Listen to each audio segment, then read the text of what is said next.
Chapter 116. Silence. Silence. There was a deathly silence. Li Shimin thought that he was an expert in scheming. However, he did not know that Zhang Feng had dug a big hole for him from the very beginning. Genius? Genius? Could this express his opinion of Zhang Feng at this time? No, because if Zhang Feng was really a businessman, or if the matter in the imperial court had been settled, he would definitely implement this idea as soon as possible. But, unfortunately, although he had the heart now, he also knew that although Zhang Feng did not say it, his heart was as clear as Mingjing. During this period, because of the outbreak of the drought, a large number of people immediately rushed into Chang'an City to escape. They were just for a mouthful of food. But what could he do? In addition to providing relief to the disaster victims, he also had to deal with the civil officials in the imperial court, be careful about the punishment of the natural disaster, and deal with the financial shortage of the national treasury. Li Shimin suddenly felt very tired. Really tired.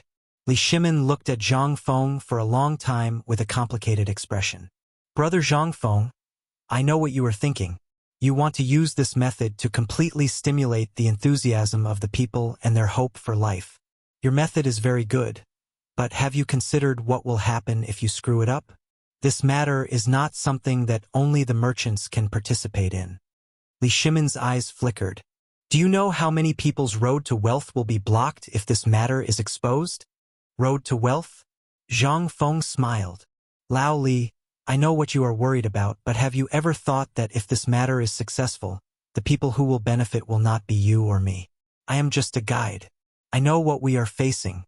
You will have to face the opposition of your family, the exploitation of your uncles, and the others, but Zhang Feng stared at Li Shimin with shining eyes and said, if you learn from the emperor, you will find that what you are doing is insignificant. Salt is your guiding light. I think if His Majesty really isn't the kind of emperor that I said he was, or if he really doesn't have the courage, then just pretend that I didn't say anything today. Courage. You have given me a bolt from the blue. Li Shimin smiled bitterly. I know. But do you know that although this matter will let the officials in the imperial court taste the sweetness, do you know how many people will run on the cooperative you mentioned? If we provoke the emperor, then we will all die. The emperor's anger. Zhang Feng sighed slightly. This was the Tang dynasty. The feudal Tang dynasty. I remember that when I was traveling around the world, I heard a saying, water can carry a boat, but it can also capsize a boat. If you really want to make a fortune and protect yourself, I hope that you can send this saying to the Lord Zhangsun. The Lord Zhangsun will certainly present it to the emperor, and then the emperor will make a decision. Water can carry a boat, but it can also capsize a boat? Li Shimin was a little confused. Wei Zhang saw that the atmosphere was stifling. She didn't want Zhang Feng to make up a story for her, but it was actually true. She didn't want to make things awkward because of the emperor's current predicament. She smiled faintly and said, aren't we discussing how to get rich? Why is it getting more and more depressing? Brother Zhang Feng, Lao Li cares too much about his family. If he makes a mistake, it will lead to the destruction of the entire family. I also know that you want to help Lao Li, but this matter needs to be done slowly. That's true. Zhang Feng heard this and patted his head. The depressing feeling just now disappeared. He smiled and picked up the wine bowl again. I was too anxious just now. Lao Li was not there. We are true brothers, so I was a little anxious. Come, let's have a toast. Then I'll tell you the whole process of this matter. Just take it as a joke. Li Shimin's eyes flashed. Then he smiled bitterly. You scared me so much just now. Well, this matter needs to be taken slowly. At least wait until we have some connections in the court. Anyway, this way of making a fortune is not something that others can learn. Yes. As they spoke, the three of them laughed and laughed again. However, Wei Zhang and Li Shimin's faces faintly showed that they had something on their minds. Where were we talking about just now? Zhang Feng asked dizzily. He glanced around and saw the banknotes on the table. No, they were not called banknotes anymore. This thing became popular after the Song dynasty. Now, it was just a kind of thing that circulated between the government and merchants. It was also the origin of banknotes in the Song dynasty. It was obvious what kind of impact the prosperity of the Tang dynasty would have on the later generations. He was very grateful to this world, this Tang dynasty, and the people who created this thing. Although the banknotes were just a piece of paper now, there was only the seal of the government and the exchange merchant on it. There was nothing else. However, to Zhang Feng, this was a treasure that could make a fortune. Compared to the bulging belly of a 10-month pregnant woman, Zhang Feng was eager to walk the world with only a few banknotes. Zhang Feng picked up the banknotes and smiled mysteriously. We still have to get this thing out. Not only do we have to get it out, we also have to find people to publicize it and come up with a lot of coupons. This way, we can promote this thing in the fastest and safest way. Chapter 117. What kind of weird stuff is this? First it was a cooperative and now it's a coupon? Do you think it's a game? Li Shimin was speechless. I feel like my IQ is not online when I'm with this kid. Where did all my wisdom go? Li Shimin slowly sorted out his thoughts, interrupting the eloquent Zhang Feng. You mean to say that this salt is only a test? If His Majesty approves or tacitly approves, we can carry it out on a small scale. If the Ministry of Justice, the Ministry of Agriculture, and the Ministry of Works find out, we'll be beheaded. I said you're stupid, but you really can't think straight.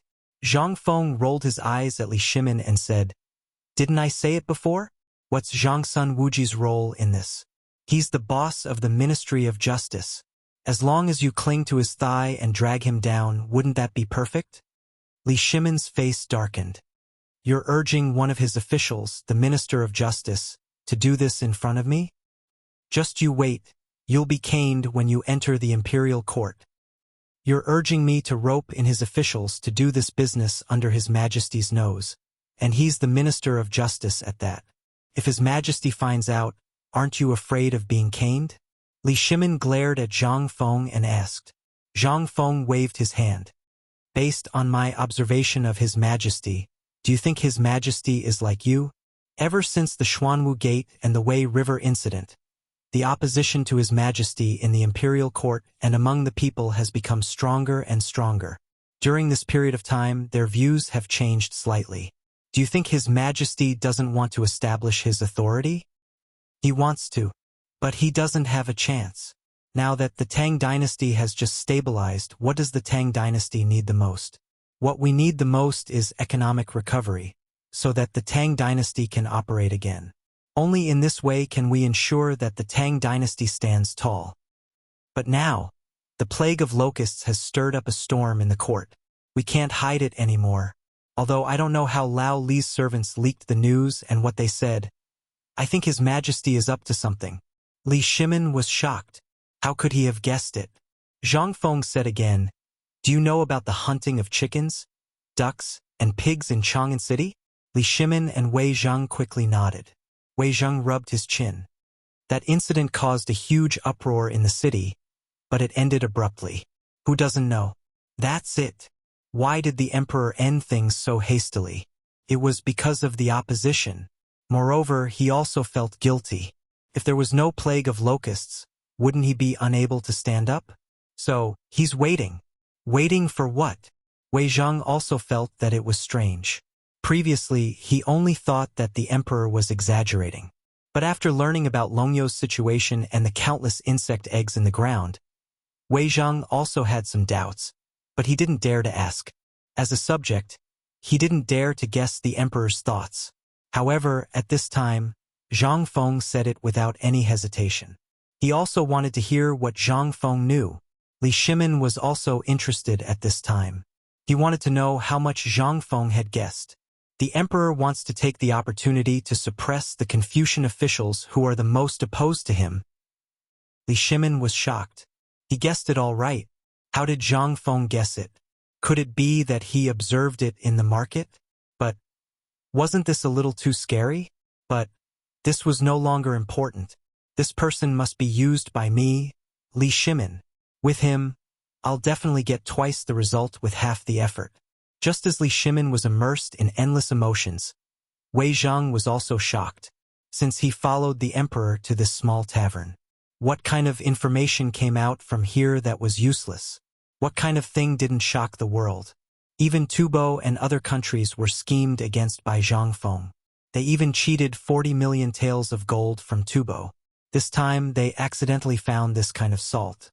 Although in Zhang Feng's eyes, this thing was small and not enough to arouse his interest, Wei Zhang knew that this thing would definitely cause a bloody storm if it was placed in the Tang dynasty.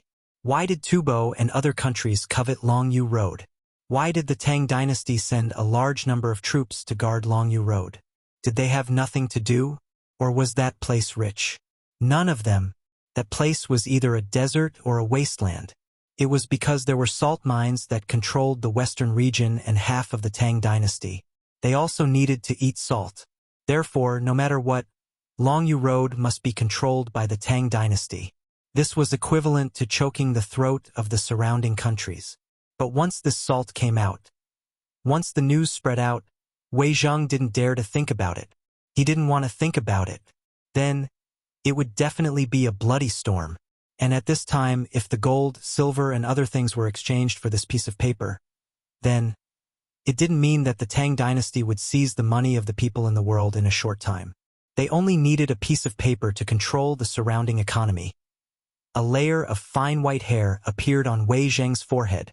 Too vicious. Damn it. This Zhang Feng was really King inhumane. Chapter 118. You mean to say that you want the Tang dynasty to control all the finance of the surrounding countries in the hands of the government? Wei Zhang said in a trembling voice. Smart. Zhang Feng, after spending a lot of effort, finally managed to establish the hegemonic financial system of the United States in this prosperous era of the Tang dynasty. Salt was the key to establishing the hegemonic financial system of America. Although he could have done the same in the past by controlling food and other items, it was not a long-term solution. Moreover, although food was good, it was not easy to store. However, gold and silver were different. Even at this time, Li Shimin, who was slow to react, was shocked by this plan. This was 2F** King crazy. 2F** King crazy. Li Shimin was going crazy. He cursed in his heart. If he had thought of this earlier, he would not have been so aggrieved. The Tang dynasty would have become the world's hegemon long ago. But it was not too late now. At this time, Wei Zhang and Li Shimin were both shocked. When he looked at Zhang Feng, he was already in awe. Brother Zhang Feng, what are you thinking in that head of yours? So vicious? No. This is the way to rule a country. How did you know? Don't tell me that you learned this on Mount Wutai. Li Shimin grabbed Zhang Feng's hand excitedly. He almost bowed down to him. Zhang Feng looked at Li Shimin's eyes. He had goosebumps all over his body. He almost spat out the wine he had just drunk. I say, Lao Li, you understand this, but can we not be gay? I'm a man. Although Li Shimin did not know what gay was, he understood the last sentence. I'll remember what you said. I'll go back and find you the most beautiful woman in the world. Do you want a who woman? Or tell me, which family's daughter do you like? Lao Li, I'll go and propose marriage for you. Don't. Lao Tzu wants to find it himself. Zhang Feng almost wanted to say yes. Yes, but when he thought of their taste, he stopped. We have to find it ourselves. Speaking of which, although your plan is wonderful, have you ever thought that if one part of the plan goes wrong, you'll lose everything? Furthermore, you didn't even mention where we are. Isn't this a lack of consideration? In the end, it was Wei Zhang who hit the nail on the head. Zhang Feng patted Li Shimin's shoulder. Look at old Wei, you have to learn from him. That brain of his was calm. I've always wondered how you, Lao Li, managed to preserve your family's business until now when you're so easily startled. About that, before Li Shimin became anxious, Zhang Feng went straight to the point. Salt is a guide, and the two of you are also guides. As guides, you just need to lure Zhangsun Wuji into the water, and you just need to wait to collect the money. At this time, it is national politics. If you participate in it, then what do you think? If you don't want to, Zhangsun and the emperor will turn a blind eye to it. But what about the ministers in the court? Will those guys who are blocked from making money let you go? As soon as he said this, Li Shimin and Wei Zhang couldn't help but feel a chill down their spines. What they had to face was the 5 surnames and 7 hopes. How could this be solved with just a simple word? Then, Brother Zhang, what's your opinion? Li Shimin cupped his hands with a dignified expression. He no longer had the playful smile from before. We have to start from this piece of paper. Zhang Feng picked up the note on the table and said, You can get the approval document from Zhang Sun for this thing. It's the proof that the government contracted the salt smelting industry. Then this thing will depend on how you manage it. I still think that you should learn from Long Yu. Also, I've already said it before, so I won't say more now. Figure it out yourself. When it comes to finding people, you must find those honest people from the Zhuang family, as well as those who are slaves.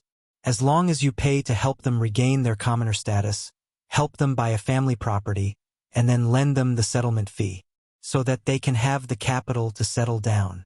At this time, the proof that you give them money will become their slave contract, and it will be a proof that they are willing to sell their lives. Think about it, how can you make them sell their lives? How can you buy their hearts? I don't need to teach you this, right? At this time, the matter is half done. At this time, you can deduct the interest from the money you lent them from their monthly wages. Then you can give them food, meat, and bills in place of silver and copper coins. Let them take these things to your shops and exchange them for daily necessities or money and food. Here's the point. Zhang Feng coughed, revealing his white teeth. At this time, think about it, your cycle will begin. The money will be in your pockets. Although the notes you pay can be exchanged for money, in the process won't it promote your other businesses again? And there must be a reward and punishment system. Those who do it quickly and perform well. Anyway, you have a lot of salt. Give them half a caddy of salt, and they will be grateful. Won't they brag about it? In this way, there will be more and more people.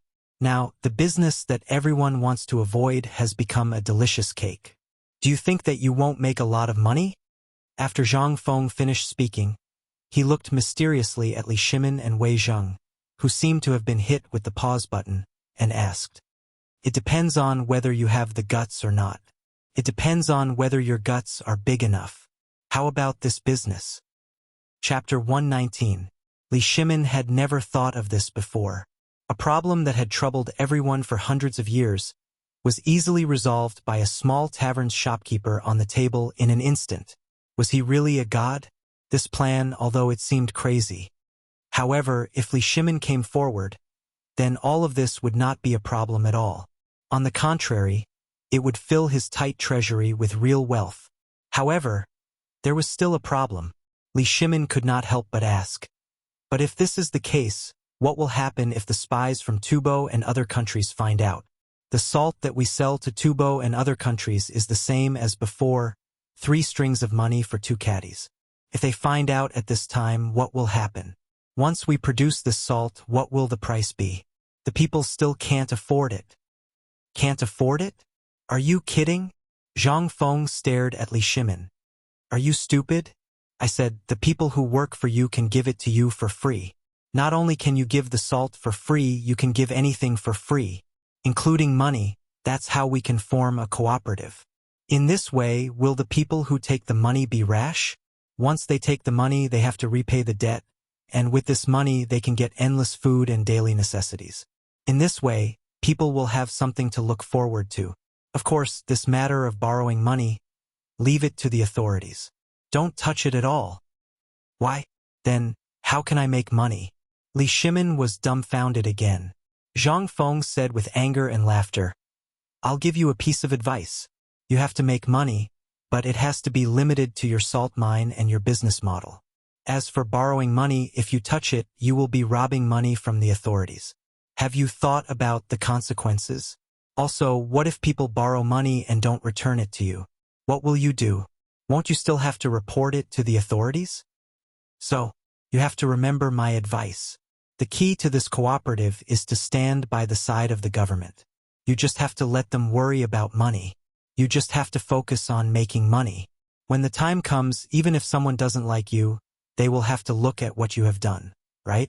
When they see that you only care about your own business, who would have nothing to do with you? When the time comes, if you want to show up, Zhang Sun Wuji will do it for you. You just have to remember one thing. Leave the matter of money to the authorities. At most, you just have to provide manpower. Run errands and let people know that you are working for the authorities. That way, no one can do anything to you. Genius. Damn it. Motherf * Kerr. He was a natural-born talent in the business world. However, when the two astute people thought about what he said, they suddenly realized that this was the way to rule a country. This was much better than using a knife to cut people or sending millions of soldiers to attack others. This was what it meant to be an effortless victory. Lao Tzu will hold your money in his hands. Don't you dare touch it? Lao Tzu will cut you off tomorrow. Wonderful. F***ck. Li Shimin was so excited that he was going crazy. However, Wei Zheng poured cold water on him again. You only mentioned the Tang dynasty, but you didn't say what the price of the salt would be. The price of the salt is the government's business. It's none of your business, but I suggest that the price of the salt be lowered. At least 10 copper coins per caddy. That way, we can ensure that the people of the Tang dynasty are strong and not weak like chickens. Also, what if Tubo and other places want this salt? Dream on. Wasn't the salt exported by the Tang dynasty 300 strings of cash per caddy? Then give them 100 strings of cash per caddy. It's best to poison them to death. Wouldn't that be perfect? You're really a genius. If someone is your enemy, it's really unbearable to watch. Li Shimin gave him a thumbs up speechlessly. However, his voice changed.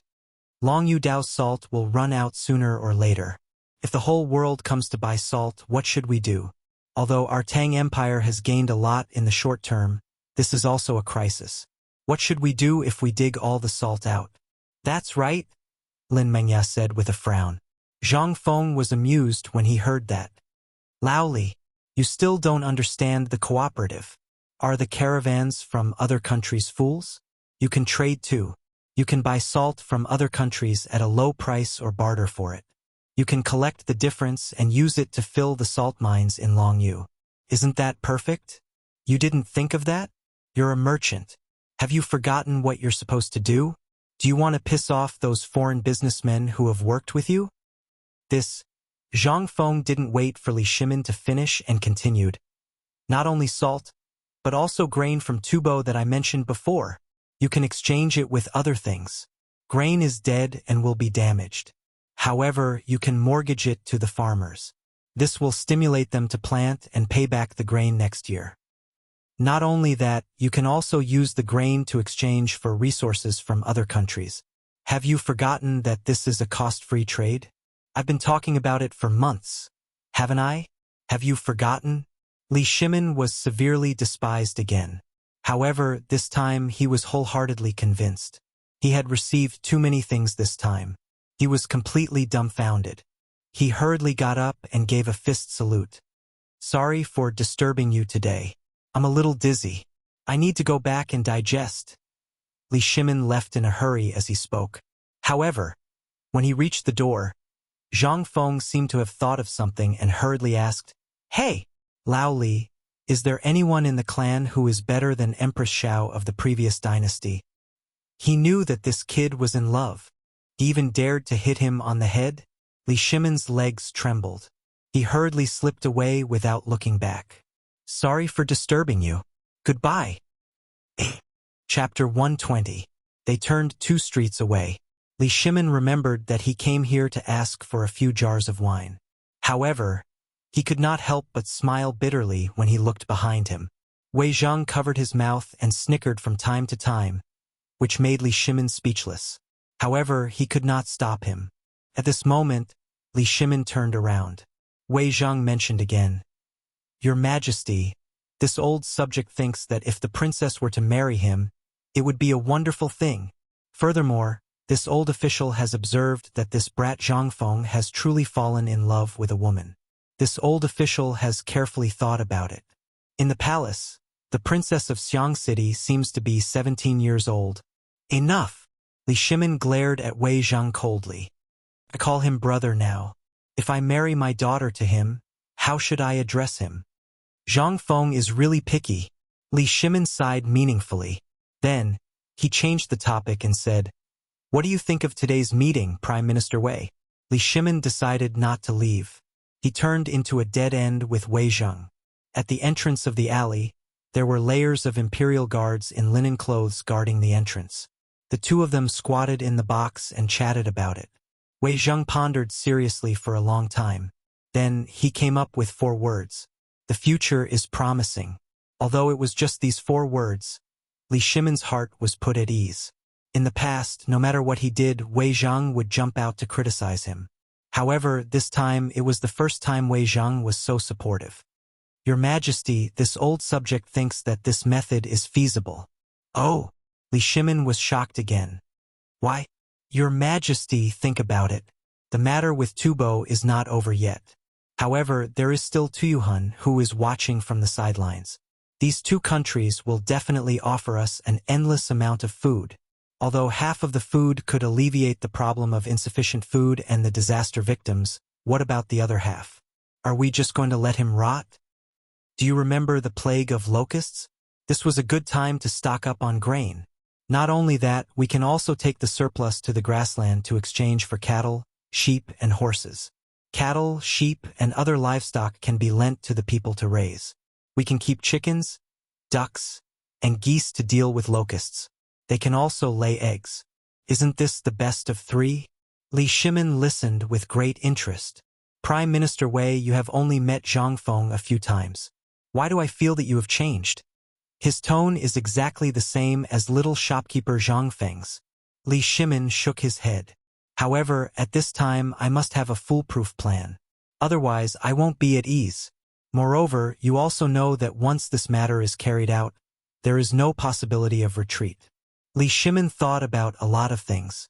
This was not a business deal that was only seen by businessmen. This was a fight for food. Snatching food from the mouths of the 5 surnames and 7 Wangs. If he succeeded, all the power of the Tang dynasty would be in his hands. But if he failed, the previous dynasty was a good example. Li Shimin did not want this to happen. Wei Zheng fell silent. What the emperor was worried about, was he not the same? Your Majesty, I think that Zhang Feng's actions are unreasonable, but they are not methodical. If we do as he says, there may be unexpected results. If it is possible, why don't we ask Fang Xianling, Du Ruhui, and Zhang Sun to discuss it? If it is possible, we can settle this matter today. After all, the plague of locusts waits for no one. Hearing this, Li Shimin's heart sank. This matter was really as Wei Zheng said. His plan was very important. The plague of locusts would definitely be an opportunity to take down the 5 surnames and 7 Wangs in the court and suppress them. However, the plague of locusts could not be delayed.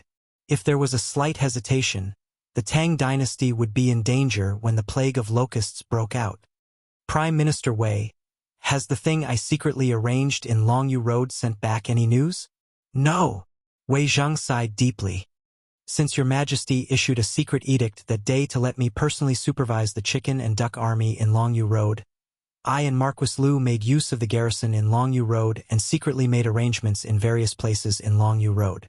Although many people and the chicken and duck army participated in it, I am still very worried. This plague of locusts seems to be able to survive this year, but next year, we may not be so lucky.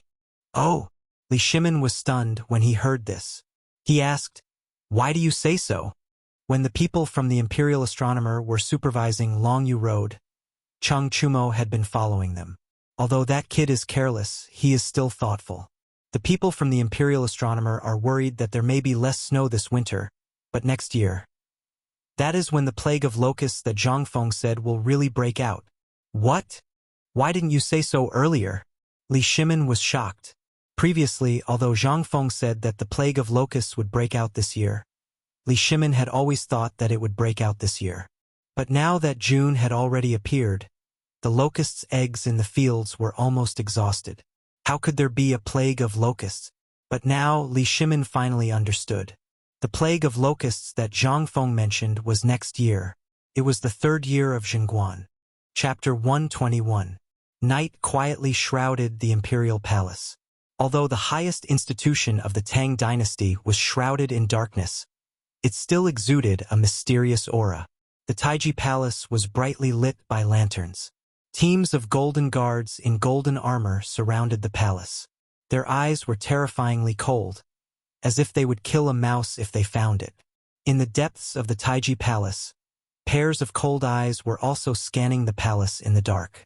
They were the soldiers of Zhuchenyo's guards, Chang Yaojin's personal guards.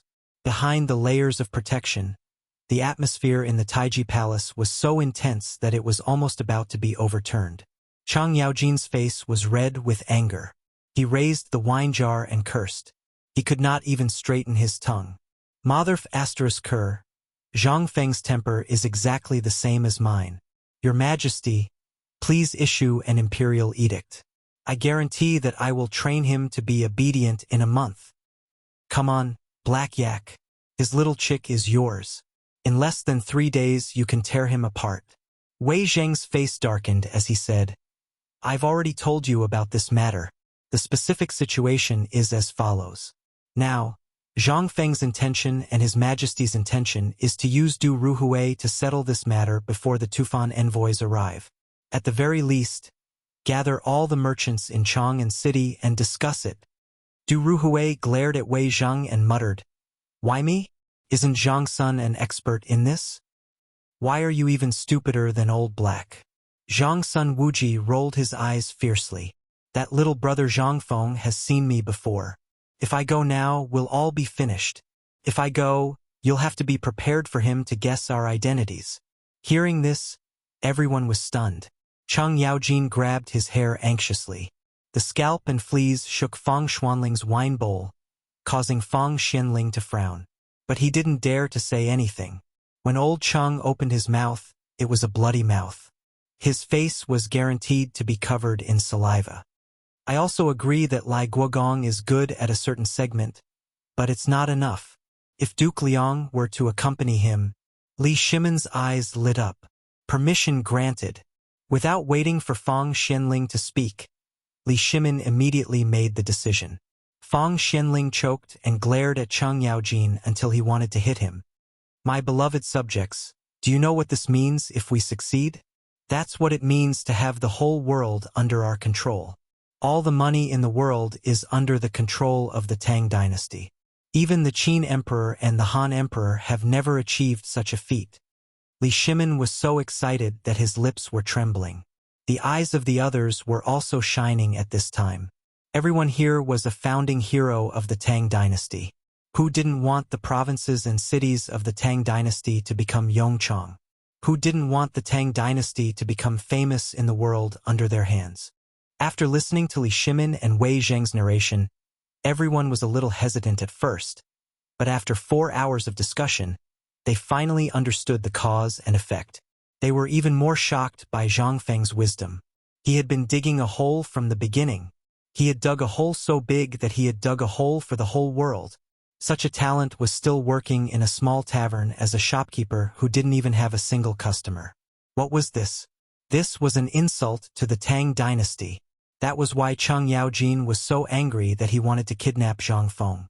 Now, after the discussion of the matter was settled, Li Shimon hesitated for a while before asking again, Dear officials, although you and I are monarchs and ministers, you also watched Changqian and the other children grow up.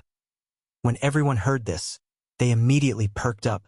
Was the emperor finally going to send the crown prince to Zhang Feng's place? Li Shimon said slowly. In the court, I always felt that Qingke, Zhi'er, and Quan studies were a little neglected. Moreover, with the current teaching standards in the palace, Does the emperor want to send them to Zhang Feng's place? Wei Zheng's heart was the same as Ming Jing-er's. No one was stupid. This was the second time the emperor had said this. Moreover, he had said it at this time. If that kind of person couldn't think of it, then he should really pack up his things and go back to his hometown to retire. That's right. Li Shimon saw that Wei Zhang had spoken openly. He said with some hesitation, I'm just worried that with the temperament of these children, if they're not careful and blurt it out, then it won't be pretty. That's easy to handle. Although that child, Chumo, is usually carefree, if Lao Tzu personally instructs him, he will definitely protect the crown prince properly. Get lost. Old Hay, with your petty thoughts, you're Chumo. Chumo. with his big mouth, wouldn't even wait for 30,000 bottles of wine before he spilled everything, including his grandfather's name. And your Chumo, your Majesty, let Chong'er go. After all, Chong'er is familiar with Chengqian and the others. Naturally, he will listen to Chong'er. Get lost. Zhangsun, you old thief, your F*king abusing your position for personal gain. Chang Yaojin's face and neck were red as he roared. Li Shimin furrowed his brows as he roared. Finally, Li Shimin had enough and exploded. Shut up, all of you. Chapter 122. Hearing that, everyone's necks shrank. They hurriedly quieted down and kept quiet out of fear. How could Li Shimin not know what they were thinking? This was where he was hesitant. If he let Chang Qian and the others go, then these old fellows would annoy him to death. Last time he had only mentioned it slightly, and in the end he had caused a whole lot of trouble. They only stopped when he personally told them to drop the matter. This time, Li Shimin was really moved. Not to mention Zhang Feng's unfathomable knowledge. He was very moved by his ability to govern the country. If not for his status, he would have bowed his head and kowtowed long ago. However, this was such a serious matter. What had these fools done to make it look like? Wei Zhang was also pointing at them with righteous indignation. His fingers were trembling. Look at all of you. Are you still a subject? Is there anyone like you? I've decided. As he spoke, Wei Zhang turned to look at Li Shimin and kowtowed. Your Majesty, although I haven't seen Brother Zhang Feng last time, he gave me such a high evaluation. This subject is ashamed. So this old subject has decided that if your Majesty really wants the Crown Prince and the others to go, this old subject is willing to accompany them. Shameless. Too shameless. Everyone stared at Wei Zhang with disdain. However, Wei Zhang still straightened his back and looked like he was ready to die. Looking at him, Li Shimin felt a toothache. Your Majesty, you are the ruler of a country. You have concerns, but I, Wei Zhang, have none. As a subject, I should share your Majesty's worries. This old subject is bold enough to personally go and take care of the Crown Prince and the others' daily lives. This is just to protect the Crown Prince and ensure that Brother Zhangfeng doesn't have a trace of suspicion. No! Wei Zhang, you shameless old man. So this is where you dug your hole. Your Majesty, if that's the case, I, Old Chang, will go too. Anyway, I, Old Chang, am familiar with Brother Zhangfeng. It's easier with more people. Your Majesty, you mustn't. We can't be careless about this matter. If the ministers in the imperial court find out about this, they might make trouble for no reason. Fang Xianling and Du Ruhui had never seen Zhang Feng before. They had only heard of him, but now that they saw the ugliness of these people, they were dumbfounded. He was dumbfounded. Was this the same Wei Zhang who was so awesome? Was this still the fearless Black Cheng? Was this still the smiling tiger, the slippery Zhangsun Wuji? Oh my God! Had the world gone mad? Although they had never met Zhang Feng before, these two fellows were adamant that they were not allowed to go. In addition, the argument between Chang Yaojin and the other two made the veins on Li Shimin's face pop out. Get lost. Get out of my sight. Let's talk about this later. Li Shimin was furious. Everyone could only leave with their tails between their legs. However, everyone was especially concerned about this matter. The emperor didn't refuse, but he also didn't agree. That meant there was a chance? On the way out of the palace, the five of them each had their own thoughts. They were all thinking about how they could stuff their precious son into it. Zhang Feng was a big treasure, although they all knew that their son could not reach Zhang Feng's level. If he could learn 30% or even 10%, then their family would be able to bring glory to their family. At the very least, it would allow their family to prosper for a few more generations. Of course, Fang Xianling and Du Ruhui didn't talk much when they arrived, but after years of cooperation, they could read each other's minds from their eyes. Then, they glanced at Chang Yaojin, who was swaying on his horse while drinking wine and singing a tune. They urged the sedan bearers to overtake Chang Yaojin, then blocked Chang Yaojin's path with smiles. Lord Chang, let's go. I've prepared a jar of good Indian wine. It's still early, why don't we move? Although Chang Yaojin was careless and drunk, His thoughts were as clear as a mirror. He knew what was going on with just a little thought. He laughed and said, "All right, lead the way." Fang Xianling abandoned his sedan and joined Chang Yaojin in Du Ruhui's sedan. Although it was a little crowded, Fang Xianling didn't mind at this time. He even endured the strong stench of Chang Yaojin's feet. "Old Black, how many years has it been since we rode in a carriage together?" Du Ruhui stroked his white beard. Although it tugged from time to time with the jolting of the sedan, he still stroked it habitually to hide his nervousness. "I have a bad memory. It was probably when we went to Hangu Pass together when His Majesty was still the King of Qin. It was too long ago." Seeing that Chang Yaojin remembered, they looked at each other and said, "Old Black, I want to discuss something with you. What do you think?" Chang Yaojin raised his broom-like eyebrows. "It's about your boys, right?" "I don't think there's a chance this time." Chang Yaojin pretended to sigh and said, "His Majesty is hesitating. Even I can see it. Can't you two see it?" How could Fang and do not think about what Chang Yaojin said? But what could they do now? Now it was the critical moment. If they didn't do anything, wouldn't the younger generation benefit from Zhang Feng, who was also very capable? How could they do that? However, at this moment, Chang Yaojin smiled slyly and said, "Actually, I think His Majesty has made up his mind this time, but he needs an opportunity. Only then can His Majesty make up his mind." The two were stunned and asked hurriedly, "What opportunity?" Chapter 123. At this time, the sky was still dark. The thick fog shrouded the imperial city, and the sound of the evening drum and morning bell could be heard. The officials, dressed in various robes and holding white jade tablets, stepped on the drums and passed through 3 checkpoints before slowly appearing in the political announcement hall. Today, Zhang Sun Wuji came earlier than usual. When the crowd entered the political announcement hall, Wei Zhang was already sleeping with his eyes closed. Even the noise of the crowd did not have a trace of objection or reprimand. Something was wrong. Something was very wrong. In the past, if the crowd was so noisy, they would have been scolded by Wei Zhang. How could he be so easy to talk to? Just as the crowd was talking, suddenly, a light flashed through the door behind them. Then, Xiao Gizi shouted at the top of his voice, "His Majesty has arrived." The crowd hurriedly tidied their clothes and then knelt on the ground.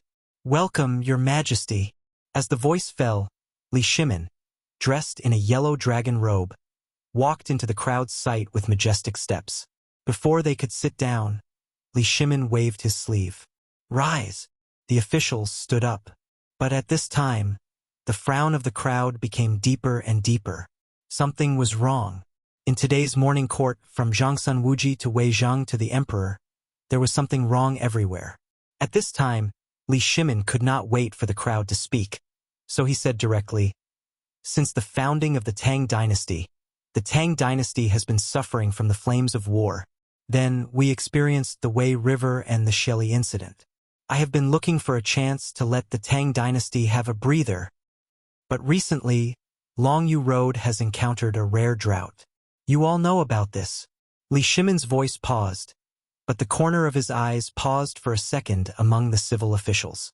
Seeing that they just lowered their heads to listen, he could not help but say again, "But God has blessed the Tang dynasty with a wonderful method to solve the drought in Longyu Road and help friends to establish supreme friendship.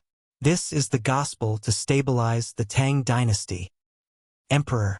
At this moment, among the civil officials, there was a minister from the imperial censorate who reported, "Your Majesty, this humble subject has a memorial." The corners of Li Shimin's mouth revealed a smile that no one could understand. "Speak. Regarding this matter, we have to start from the Tubo envoy." This humble subject heard that the emperor received 45 million taels of gold in exchange for resources to help Tubo deal with the drought. This is really helping the people of Tubo rise in popularity. "Lord Sun." Zhangsun Wuji calmly interrupted the speaker and said, "Do you mean that His Majesty shouldn't have given it to Tubo?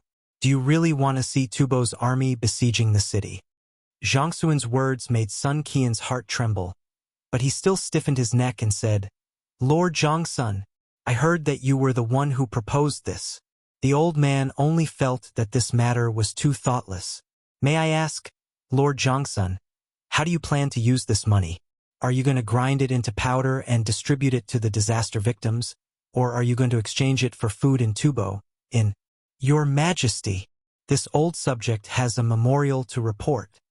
At this moment, another Confucian official from the minister's mansion bowed and interrupted Sun Qian, saying, Your Majesty, this minister is the minister. At this time, my cave is also suffering from a drought. My Shandong gentry has been using the power of the entire clan to help the disaster victims. Then what do you mean? Li Shimin did not even raise his eyelids as he asked indifferently.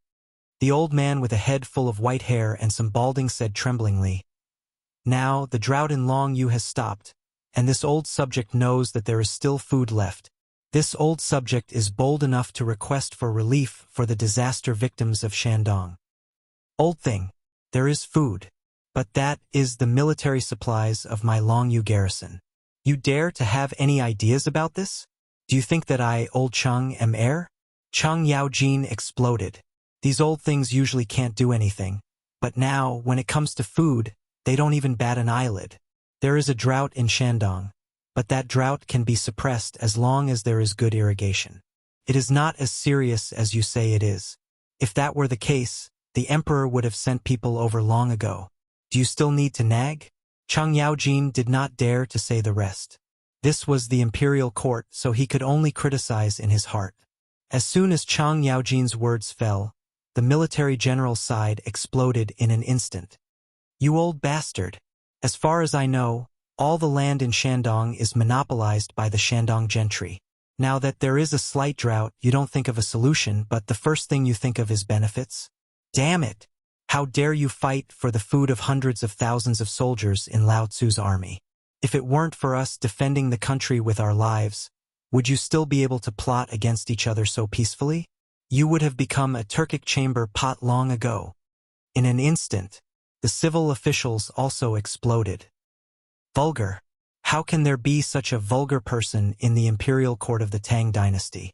Your Majesty, this person should be beheaded. Your Majesty, that old thief Yuchi has evil intentions. He is cursing Your Majesty and wants to destroy the country. Your Majesty, if we don't kill Yuchi, we won't be able to convince the world. Enough! At this moment, Wei Zheng, who had been silent all this time, shouted coldly. Wei Zheng, would like to ask, where's this place? This is the imperial court of the Tang dynasty, not a place for you to make a scene. His Majesty hasn't said a word, and you want to convict him of murder? Are you trying to take matters into your own hands? Chapter 124. Li Shimin had known about it for a long time, and he was certain that the reason why this matter did not break out before was because someone was holding back a big move. But he never expected that the nobles of Shandong would come out. Over the years, because of some things, Li Shimin had always turned a blind eye to the nobles of Shandong. But now, Li Shimin waved his hand casually.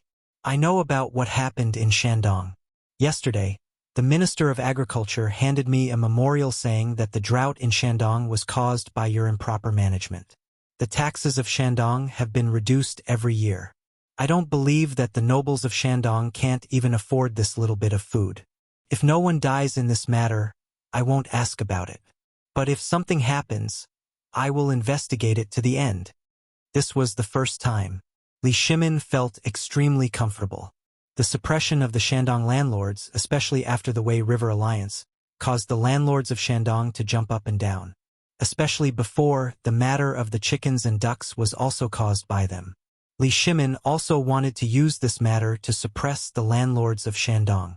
However, he had been worried. It was not until he met Zhang Feng yesterday and heard what Zhang Feng said that Li Shimin made up his mind to rectify the situation. Zhang Feng was right. The imperial power of the world was in his hands. He looked at the civil officials below, who belonged to the nobles of Shandong, and saw a large number of them kneeling with red faces. Li Shimin got up and said casually, "The border is the gateway of the Tang dynasty. If there are no soldiers guarding the country and deterring the foreign tribes, don't you think that the people of Tubo will do this? Back then, you didn't know anything about the drought in Longyu. Now that the epidemic has passed, you want to fight for things, even the food of the soldiers at the border? When the nobles of Shandong heard this, their expressions changed drastically. Your Majesty, I'm innocent. I'm doing this for the sake of the Tang dynasty. The drought in our caves has been spreading. Because of the incident in Longyu, we could only grit our teeth and bear with it. But now, the nobles of Shandong are about to run out of food. We have to report it. There are no wars at the border now. Why don't we reduce the expenditure of the soldiers? Relief for the victims is the foundation of the country. Your Majesty has reached an agreement with Tubo and signed an agreement with the Turks. We think that although the border is important, we don't need to feed a group of boorish people. Let them go home and farm. What the Tang dynasty needs now is world peace. Damn it! Chang Yaojin, Yuchi Jingda, and the other generals. They rolled up their sleeves. Li Shimin's expression was also gloomy. Very well. Then, Lord Wang, I'll leave this matter to you. Dismiss the soldiers and guard the borders of the country. If you can guard the Tang dynasty for a year, I'll dismiss all the soldiers of the Tang dynasty. How about that? The old bald official, who was crying the most miserably, stopped abruptly. Your Majesty, this matter, I'm a scholar. I don't understand the actions of those boorish people. Old man. Li Shimin's sleeve was also angry. I've already given the order. Do you think it's child's play? You keep saying that they're boorish people, so I'll send you there now. We'd like to see if the pen in your hands and the principles you speak of can make the Turks submit. This matter is not discussed anymore. Shao Gizi, immediately write an edict for the garrison of Yuzhou and Longyu to withdraw and give up the border. Let Lord Wang arrange for men to guard the border. If there's a loss, all 9 generations will be executed. Your Majesty, what if Lord Wang manages to guard the border? Chang Yaojin asked as he looked at the ashen-faced nobles of Shandong with a half-smile. Li Shimin smiled coldly. If he manages to guard the border, I'll grant him 10 years of tax exemption in Shandong. I'll agree to all his demands. When they heard that and saw Shao Gizi stamp the imperial edict with the seal, most of the nobles of Shandong fainted. The generals and the others burst into laughter. However, they also knew that there was a reason for this. The defenders would still be them. The emperor was only asking them to guard the border. This explained a lot of things. Would they dare to go? Of course not. The emperor was determined to get rid of them. Then, Li Shimin said, Yesterday, I came across a method by chance. Wei Zhang, tell me about it. This subject obeys. Wei Zhang accepted the order and then gave a simplified and systematic description of the salt and the cooperative that Zhang Feng mentioned. This time, more than half of the nobles of Shandong fainted again. If they had not coveted the money just now, such a lucrative job would have been theirs. Now, not only did they lose their wives, but they also angered the emperor. They were in trouble. However, at this time, no matter how the nobles of Shandong begged and swore to take on this task to atone for their sins, Li Shimin did not even look at them. What Li Shimin was worried about did not happen. The ministers in the court were all in favor of this novel and seemingly effective way to stimulate the economy. Li Shimin felt good. He waved his hand and said, Zhang Sun Wuji, Du Ruhui, and Fang Xianling. This subject obeys. I order you to do your best to test this in Chang'an. I want to see results within a month. This subject obeys. Chapter 125. After dealing with the affairs of the imperial court, Li Shimin stayed behind alone, which scared Wei Zhang, Zhang Sun Wuji, and the others. This time, Li Shimin was in a particularly good mood. A banquet was held in the imperial garden to entertain everyone. But everyone's heart was as clear as a mirror. There was an important matter to discuss. Sure enough, after 3 rounds of wine, Li Shimin looked at the lush scenery in the imperial garden and said, This matter has been discussed, but regarding the banknotes that little brother Zhang Feng mentioned, we still need to wait for Shang Jue. How do you think we should deal with the banknotes? Your Majesty, I didn't sleep last night and thought of an idea. Fang Xianling shook his beard to prevent the north wind from blowing onto the dishes on the table. He said, I think that the large banknotes we use now are all made by the Ministry of Works and the Ministry of Appointments. These banknotes only circulate in the hands of merchants and a small number of people. I think that if we improve it slightly, we might have an unexpected effect. Fang Xuanling's words made Li Shimin's eyes light up. He asked, Continue. Your Majesty, the banknotes we use now have a minimum denomination of 1,000 taels of silver and up to 10,000 taels of gold. But for ordinary people or merchants, they don't circulate well. The currency that circulates in the market is basically paper money. If we make the banknotes smaller, maybe it will work. Wei Zheng frowned and asked, But Lord Fang, Zhang Feng said yesterday that the banknotes are not effective. How can we make them into a currency that circulates throughout the country and even the world? How to replace gold and silver is the key. That's the problem. Fang Xianling sighed and said, But last night, when I was looking at Zhang Feng's calligraphy and paintings, I suddenly had an idea and drew a few banknotes as a blueprint. Please take a look, Your Majesty. Your Majesty. As he spoke, Fang Xianling carefully took out a piece of paper from his bosom, which was densely covered in ink. He unfolded it and placed it in front of Li Shimin. There were dragon patterns on the first painting, and on the left and right were the words on the coins. On the left was Jingguan Tongbao from the Tang dynasty. On the right was 1,000 taels of gold. In the middle was a picture of a 9-clawed golden dragon, and there was even a seal drawn in red paint on the picture. If Zhang Feng were here, he would definitely jump to his feet. Wasn't it just money? The next few paintings were all based on this one, but the numbers changed from big to as small as 1 copper coin, and the drawings changed from 1 foot high and half a foot wide to less than the size of a palm. However, this was already enough to shock Li Shimin. Minister Fang, you really are my... Good, just do it. But... Li Shimin calmed down slightly, frowned and thought for a while, and then said, Zhang Sun, take this drawing to Zhang Feng immediately and see what he thinks.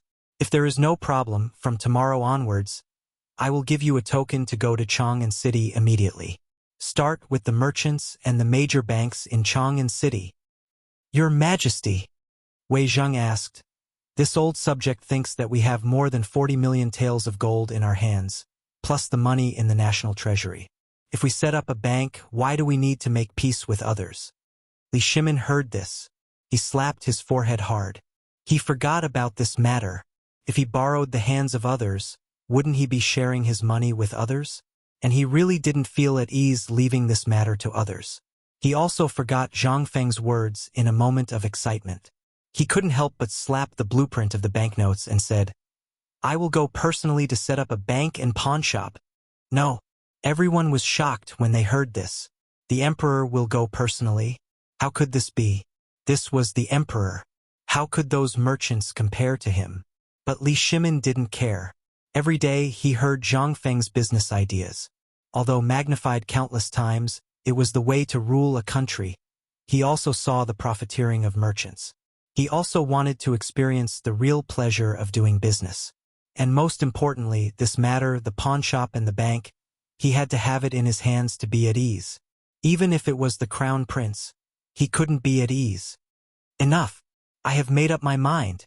Aren't we merchants in the eyes of brother Zhang Feng?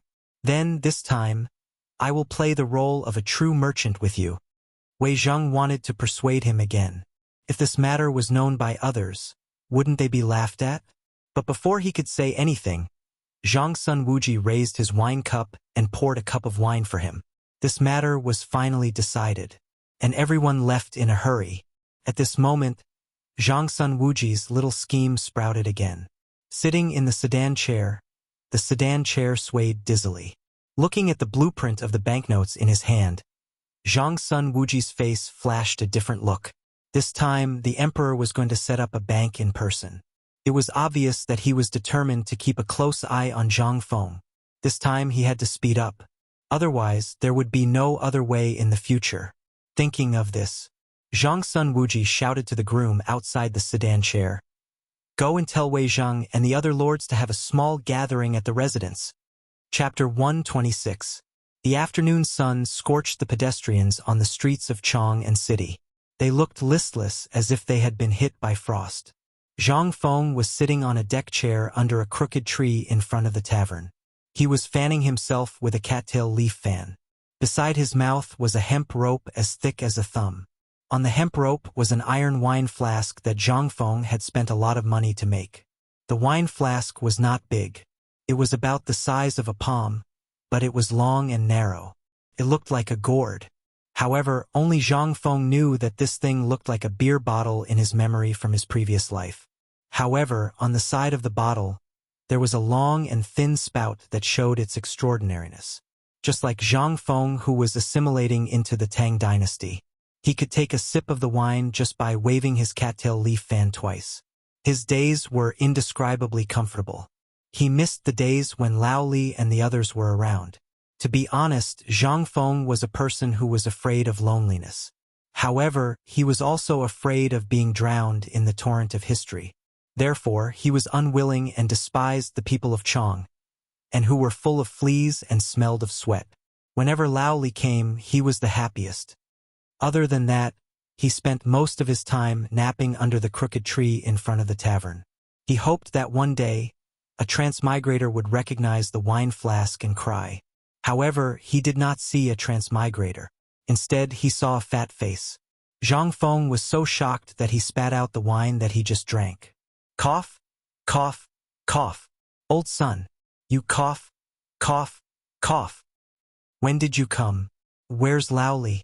When he finally came back to his senses, he walked past Zhang Sun Wuji. He did not see Lao Li. This was strange. This was the first time. Other than when they came with Lao Li, this was the first time that Old Sun came without Lao Li's knowledge. However, it was good that Old Sun was here. Old Sun was a smart person. He was witty and shrewd. This was how a businessman should be. Zhang Sun Wuji closed his eyes and gave a fist salute. Brother Zhang Feng, I didn't disturb your sleep, did I? What are you bothering me for? How can I be so bored? Come on, let's go in and drink. As he spoke, Zhang Feng dragged the recliner and Zhang Sun into the tavern. However, Zhang Sun Wuji's eyes were fixed on the pot and the recliner. In fact, Zhang Sun Wuji had arrived a long time ago. However, when he saw such a strangely shaped chair that could sway on its own and looked extremely comfortable, he could not help but be tempted. He could not help but sit at a tea stall opposite Zhang Feng and drink tea while looking at his chair. It was at this moment that he noticed the shiny and strangely shaped pot. Looking at Zhang Feng's relaxed appearance, he could not sit still any longer. At this time, while Zhang Feng was not aware, he stuffed the pot into his arms. Today in the tavern. Zhang Feng's chatterbox was opened. He took out a high-quality bag of salt-fried beans and a plate of braised tofu from the counter. Then, he took out 2 small wine glasses and asked, "What did Lao Li do today?" Zhang Sun Wuji was speechless. "Why? You don't welcome me now that Lao Li is not here?" Zhang Feng waved his hands. No, what are you talking about? Don't you guys come with Old Li every time? Today I didn't see Lao Li, so I was a little surprised. Come, little brother. I'll drink as punishment." As he spoke, Zhang Feng drank a full cup. Inadvertently, he saw Zhang Sun Wuji's bulging chest and pointed. "Don't tell me you stole your family's bag?" Zhang Sun Wuji's face stiffened. "What are you talking about? I came here today mainly to talk about the banknotes. This matter is a little big. Lao Li and Old Wei went to the leader's mansion to discuss the cooperation. That's why I came here." As he spoke, Zhang Sun Wuji narrowed his eyes and rubbed his hands. "I heard that last time you praised Lord Zhangsun to Lao Li?" Zhang Sun Wuji was looking forward to it. At his age, there was no way for him to be promoted.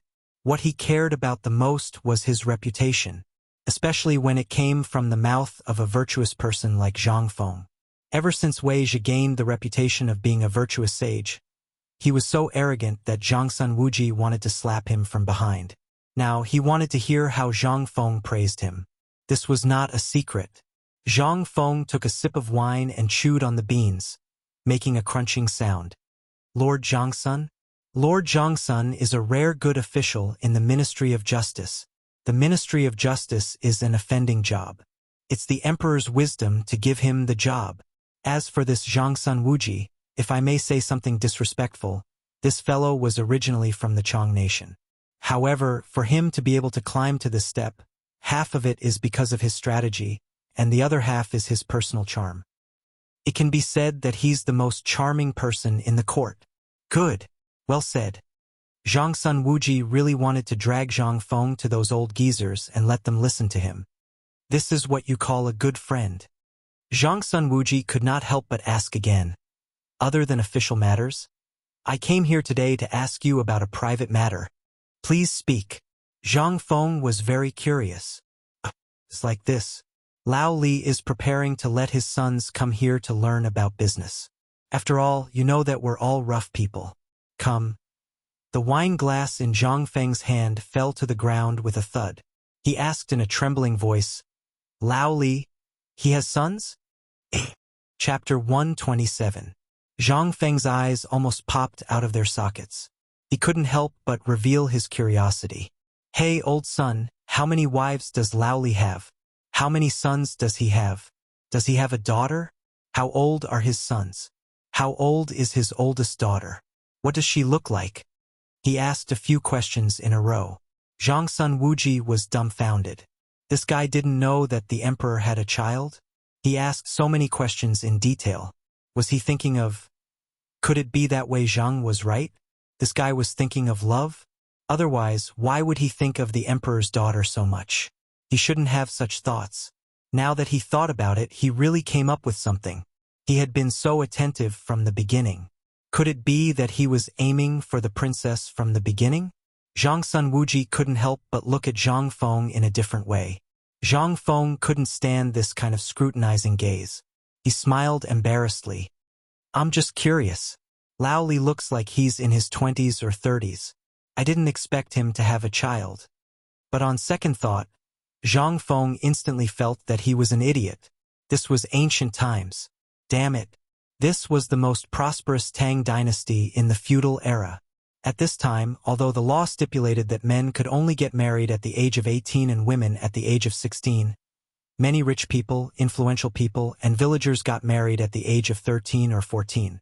Thinking of this, how old was Lao Li's son? He didn't dare to think. Zhongsun Wuji also let down his guard amidst his suspicions. The emperor's daughter was his niece.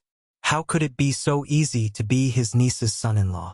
But when Zhang Feng said this, Zhongsun Wuji slowly let down his guard. He said, Actually, you also know that for people like us, marriage is basically decided by our parents. It has nothing to do with us. Lao Li's eldest son is 12 this year. There are 3 more who are between 10 and 12 years old. When Zhang Feng counted with his fingers which yearly Shimin would get married, Zhongsun Wuji said speechlessly, I'm talking about serious matters. Oh, okay, go ahead. Lao Li is thinking about this matter. It hasn't been decided yet, but I think it's very likely. Zhang Feng had a headache. I do lack friends. But this Lao Li, you can't trick me, right? At the very least, I've taught you so many things that have been passed down from generation to generation, and you actually want to fool me with your son? Seeing Zhang Feng grumbling but not rejecting the offer, Zhongsun Wuji's eyes gleamed. So you're saying that you agree? Agree? Agree? Who are you trying to fool? Zhang Feng was about to explode. Lao Tzu was lonely. If you're so capable, you can find me 100 Hu women. If not, you can even invite one of the top singers in Spring Breeze. Isn't it nice to listen to music when you have nothing to do? You're giving me a bunch of naked dolls. Do you want me to be the head of the dolls? Although he was grumbling, he knew what Lao Li meant. This matter had to wait for Lao Li to come. He had to find a random reason to fool him. Otherwise, he didn't want to be followed by a bunch of snots all day long and have to clean up after them. Thinking about it, Zhang Feng felt a chill run down his spine. When Zhongsun Wuji saw this, he thought that Zhang Feng had agreed. He couldn't help but roll his eyes and start sobbing. This time, Zhang Feng was curious. I say, old son, are you saying that Lao Li stirred you up or that your wife beat you up? If you're beaten up by your wife, I can't do anything about it. but I have a trick up my sleeve. I guarantee that I'll be able to tame your wife with just one move. No, no, no. Zhang Sun Wuji wiped the sweat off his forehead. He sighed and said, "Speaking of which, I'm 43 years old this year. I have 4 sons in my family, but they're all good-for-nothings. They even have the nickname Stubborn in Chang'an City. Don't you think that old man is bitterly disappointed? Tell me, if one day I were to kick the bucket, would I be able to hand over this huge family business to him? Stubborn? The most stubborn person in Chang'an City, Zhang Sun, isn't even worried about Lao Tzu. What are you worried about?" Hearing that, Zhang Sun Wuji wanted to grab Zhang Feng by the collar, point at his nose and roar, "I'm the most stubborn father." Alas, thinking of that, Zhang Sun Wuji sighed again. Logically speaking, my eldest son is already 17 or 18 years old, but he's always fooling around. As his father, I'm always busy with business matters. His mother passed away early. Ouch! Old son, I beg you to stop talking. When you cry like this, my heart feels terrible. Zhang Feng was completely annoyed. He hurriedly stopped old son and asked him to stop talking. "Don't worry about this. I need to think about it. Don't provoke me. I don't want to pass on my skills to others for 100 years. We'll talk about it when I become an official." The speaker was trying to fool Zhang Sun Wuji, but in Zhang Sun Wuji's ears, it was a completely different story. What was this guy talking about? He still wanted to go to the bureaucracy. That's easy. The Ministry of Personnel is a good place to go. As long as you want to go, I'll sign it for you today so that they won't snatch you away. Thinking of that, Zhang Sun Wuji immediately stopped crying and looked at Zhang Feng with a smile that resembled a chrysanthemum flower. "Brother Zhang Feng, think about the Ministry of Personnel?" Chapter 128. The Ministry of Personnel? Zhang Feng looked at Zhang Sun Wuji as if he was looking at a monster. Zhang Sun Wuji felt goosebumps all over his body. "Brother Zhang Feng, the Ministry of Personnel, that's a good place. You said it yourself. It's under the jurisdiction of the Lord Zhangsun. We're working with the Lord Zhangsun now. If you want to go, I can get it done for you right away."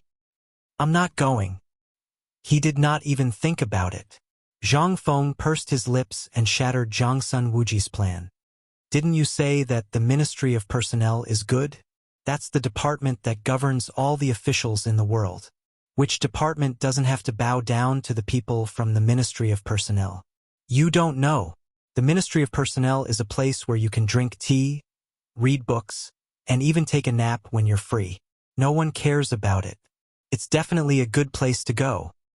"I'm not going. You said that it's a place where only people who are waiting to die are willing to stay." "Look." As he spoke, Zhang Feng pointed at his own nose and said, "I'm such a brilliant, powerful, and handsome young man. You want me to go to the Ministry of Personnel and wait for death? Are you kidding me? Old son, I think you're very smart when it comes to business, but when it comes to official matters, the more I look at you, the more I feel that there's something wrong with you." Zhang Feng pointed at his head as he spoke. Zhang Sun Wuji spat out a mouthful of blood when he heard that. "Damn it. Didn't you just say that the Ministry of Personnel was good? Besides, what's wrong with the Ministry of Personnel? Wouldn't everyone want to sharpen their heads to get in? Why is it that when it comes to you, it's a piece of sh*t? Is the Ministry of Personnel so disliked by you?" Zhang Sun Wuji was very hurt. For the first time, he doubted the Ministry of Personnel that he was so proud of. "That's enough. Don't think too much about it. I'll go when it's time." Zhang Feng comforted the injured Zhang Sun Wuji. Actually, the Ministry of Personnel Affairs was not as bad as he made it out to be. It was just a bunch of old men. Besides, that was a place that offended people. If you wanted to demote them, why don't you try? For someone like him who had no status, background, or even identity, he would be gnawed to the bone in less than 3 days. However, there was nothing to say now. Let's talk about it later. Sigh. It's all because of this damned system. When are you going to activate it? Half a year. How long has it been? 7 months. The more he thought about it, the angrier Zhang Feng got. He decided not to think about it anymore. He asked, "Oh right, You said that Lao Li went to Zhang Xuan's residence? Does that mean His Majesty has allowed it? Yes. Once they got back to business, Zhang Sun Wuji's face immediately turned serious. It's like this. Lord Zhang Sun and His Majesty have already discussed this matter last night. Now, Lao Li and Old Wei are discussing the detailed deployment of the matter at Lord Zhang Xuan's residence. The palace's painter worked overnight to draw a few samples of banknotes. Lao Li was worried and asked me to come over to you to take a look. As he spoke, Zhang Sun Wuji took out a piece of paper from his pocket. He carefully spread it out in front of Zhang Feng. Zhang Feng was very pleased with this. He was still wondering if Lao Li and the others could handle Lord Zhang Sun with their intelligence. But now it seemed that he was overthinking. The current emperor was also someone who lacked money. Why would he not earn money when there was money? Was he stupid? Zhang Feng took the paper, but the next moment he was stunned. F***CK. What the F***CK? Who the F***CK drew this? Zhang Feng exploded. What was drawn on this paper? It looked like a product of the Heaven and Earth Bank, but upon closer inspection it wasn't banknotes? Who drew this? Zhang Feng's expression was serious. He suspected that the person who drew this was a time traveler. I heard that it was drawn by Fang Xianling. Fang Xianling? Is Fang Xianling a time traveler? Zhang Feng was dumbfounded. But after thinking about it, it didn't make sense. If he was really a transmigrator, then the progress of the great Tang and the things that he had implemented were all things that could be found anywhere in the modern era. If he was really a transmigrator, he would have done it long ago. Why would he wait for him? Besides, if Fang Xianling was a time traveler, he would have come to find him long ago. He wouldn't have dug such a big hole for him now. He thought about it. In the end, Zhang Feng gritted his teeth and sighed. He rejected the guess in his heart. The wisdom of the ancients. It was really powerful. It was terrifying. Zhang Sun Wuji was also given a huge fright. He had never seen Zhang Feng react so strongly. Could it be that this thing didn't work? If it didn't work, there was no need for such a reaction, right? Could it be? This drawing had a lot to do with Zhang Feng? Only this could make Zhang Feng lose his composure. In the past, he had always been calm and collected, as if he had the whole situation under control. It was rare to see him in such a state. However, after thinking about it again and again, this was something that Fang Xianling had found out from his treasures of calligraphy. For a moment, Zhang Sun Wuji didn't know what to do. After a long time, he saw Zhang Feng staring at the drawing in a daze. He couldn't help but ask carefully, "Brother Zhang Feng, is this thing okay? Also, could it be that this map is very important to you?" Chapter 129. What does it have to do with me? Of course it has to be. This was the money that he had worked hard for in his previous life. How could he not recognize it? However, after confirming that this thing was drawn by Fang Xianling after he saw his own words, Zhang Feng suddenly felt that Fang Xianling was a celestial being. When he had time, if he entered the imperial court as an official, he would have to pay him a visit. Brother Zhang Feng? Brother Zhang Feng? Seeing that Zhang Feng was surprised and even laughed from time to time, Zhang Sun Wuji was a little worried and waved his hand twice. "I'm fine. I just feel that this drawing is really good." Zhang Feng put down the drawing, smacked his lips, picked up a fried bean and threw it into his mouth. He looked at Zhang Sun Wuji curiously and said, "You're starting on this now?" "Yes. This is Lao Li's idea. After all, if we can get it done earlier, we can see the benefits earlier, right?" Zhang Feng did not express his opinion, which was rare. Zhang Sun Wuji could not help but feel a little worried. "Is there a reason behind this? Brother Zhang Feng, what are you worried about?" "Nothing, but let me give you a piece of advice. If this matter is not done by the current emperor or Zhang Sun Wuji, you can't do it." Zhang Sun Wuji was speechless. "Can't you say it all at once?" However, Zhang Sun Wuji also silently calculated in his heart. Although Zhang Feng said a lot of things and a lot of things, it was very messy. However, if these points were strung together, then everything was so sharp. For example, the matter he said just now, it seemed to be nothing at first, but after thinking about it carefully, It really made Zhang Sun Wuji break out in a cold sweat. Brother Zhangfeng, do you mean that if the Lord Zhangsun or the authorities don't make a move, and we make a move, we'll be overstepping our authority? Although Zhang Sun Wuji felt a little awkward, he thought about it. Although the emperor had said it, it was just a casual remark. The specific matters had not been decided yet. If he hurried to arrange it at this time, then Zhang Feng nodded. Old son, you're a smart man. You'll understand the logic behind this matter after a little bit. He's much better than Lao Li. Let me tell you something else. The tallest tree in the forest will be destroyed by the wind. Now was not the time for that. There must be an opportunity before taking action. What opportunity? Zhang Sun Wuji really couldn't think of this. He hurriedly poured a bowl of wine for Zhang Feng and looked at Zhang Feng eagerly, trying to dispel his doubts. Zhang Feng fiddled with the fried beans on the plate and said, "The opportunity is the plague of locusts." What? The plague of locusts? Zhang Sun Wuji was a little confused. Isn't the plague of locusts under control? According to your method, the locusts in Longyu will basically be extinct. Even if there are a few locusts now, they won't be able to do anything. You're wrong. Zhang Feng pointed at his head and asked, "Think carefully. What did I say before? I've been talking about the plague of locusts next year." Zhang Sun Wuji was dumbfounded. His face was full of confusion. Could he really predict what would happen next year? How could Zhang Feng predict what would happen next year? He only knew from his memory that the plague of locusts in Longyu was rampant in the 3rd year of Xinguan. The people of the Tang dynasty had no way to make a living, and many of the surrounding countries were affected. He only knew this from this little bit of Tang history. Moreover, in the future, anyone who knew a little about Baidu would know about this matter. He was the most talented student in history. How could he not know about this period of history? Combined with the current drought in Longyu and the speed of drought prevention in the surrounding countries, he guessed that the drought next year would probably be unstoppable. Let me tell you carefully one more time. Zhang Feng looked at Zhang Sun Wuji, who was eager to learn from him. The drought this year is basically over. But look, it's already June. How much rain does Longyu and Chang'an City have? No! Oh, hiss! Zhang Sun Wuji seemed to want to say something, but in the end, it turned into a long gasp of cold air. Don't mention it.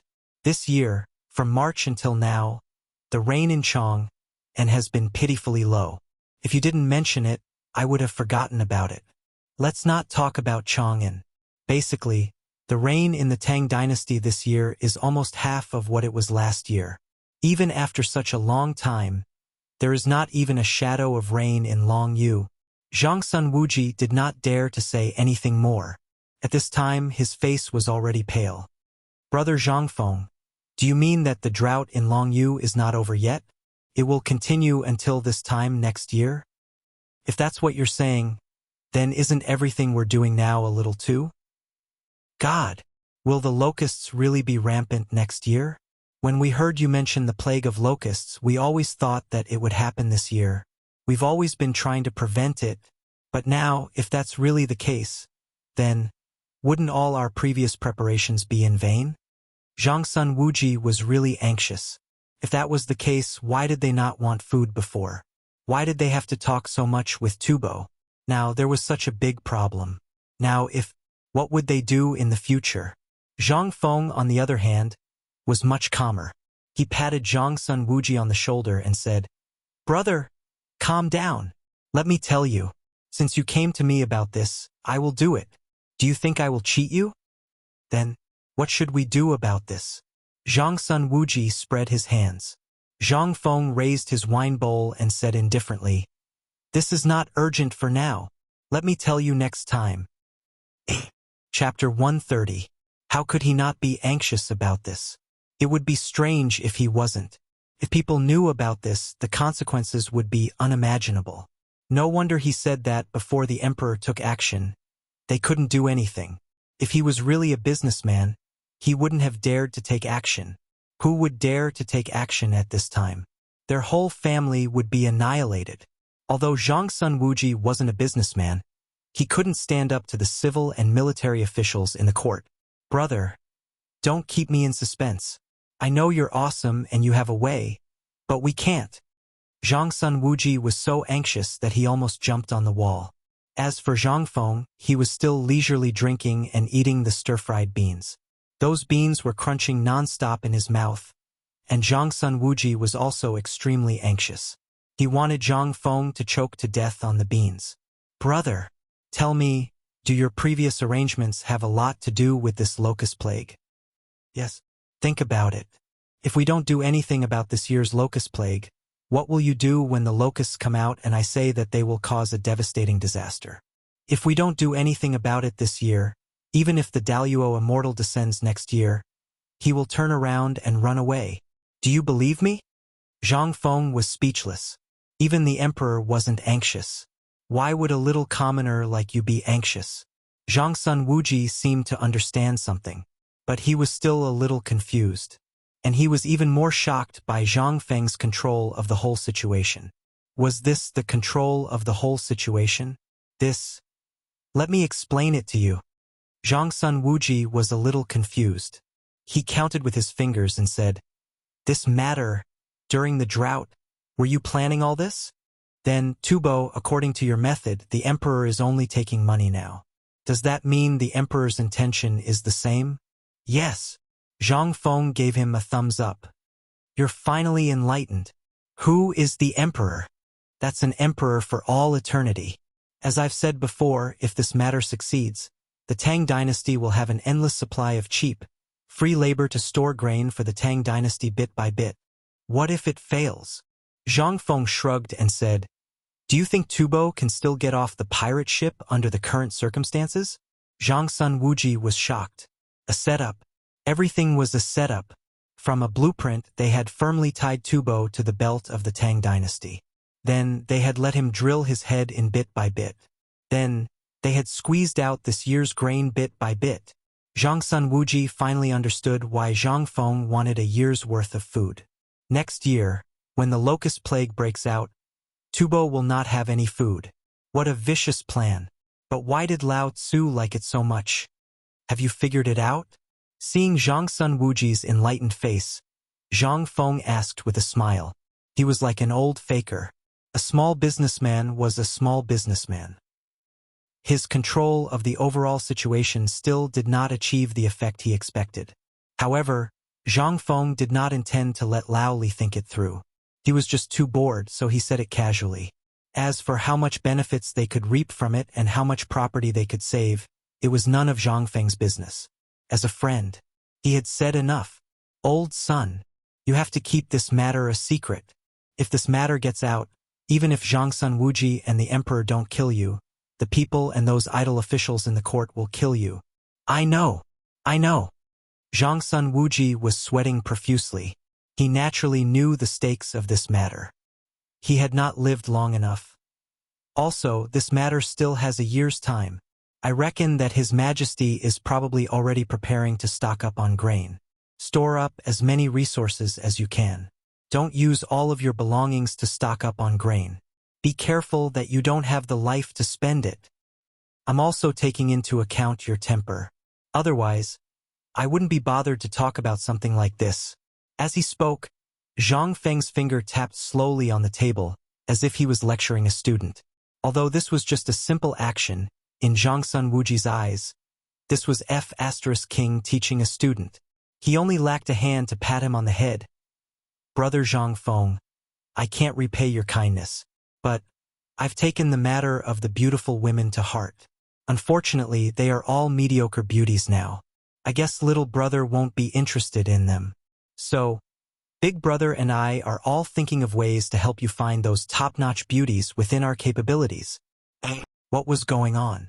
Old son, when did I ask for beauties? Zhang Sun Wuji revealed a knowing expression. He took out a large amount of silver and placed it on the table. Then, he clasped his fist and said, I still have urgent matters to attend to. That's all for today. Next time, I'll definitely prepare a big gift for you. I'll let my son deliver it personally. What did he mean? Hey, old son, what do you mean by beauties? I didn't say I wanted beauties. Also, I don't accept disciples. Don't bring your son here. If you want, bring your daughter here and serve me tea." Without waiting for Zhang Feng to finish, Zhang Sun Wuji stumbled and fled in a hurry. After Zhang Sun Wuji left, Zhang Feng looked at the swaying hemp rope on the willow tree at the door. He suddenly remembered why Zhang Sun Wuji's chest was bulging. So, this bastard stole my wine jug? This was the iron pot that he had spent 3 rounds of money to get someone to water it. 3 rounds of money. However, looking at the few gold leaves among the silver pieces on the table, Zhang Feng stopped himself from chasing after Zhang Sun Wuji. Next time, I'll hide the good stuff well. Chapter 131. Reporting. Your Majesty, Duke Zhao requests an audience. Summon him. In the imperial study, Li Shimin was discussing with Wei Zhang and the others how to deal with Tubo and the unrest at the Turkic border. At this moment, Zhang Sun Wuji hurried into the imperial study. "Your Majesty." "Greetings, Your Majesty." "Please rise, Duke Zhao." Li Shimin personally helped Zhang Sun Wuji up and asked, "How did it go?" "It's done. Zhang Feng thinks that the banknotes are feasible. I also noticed that Zhang Feng's emotions fluctuated greatly when he saw the banknotes. I suspect that he knows what the banknotes are." "Oh!" Li Shimin was shocked. He had always thought that Zhang Feng's emotions would never fluctuate in the slightest.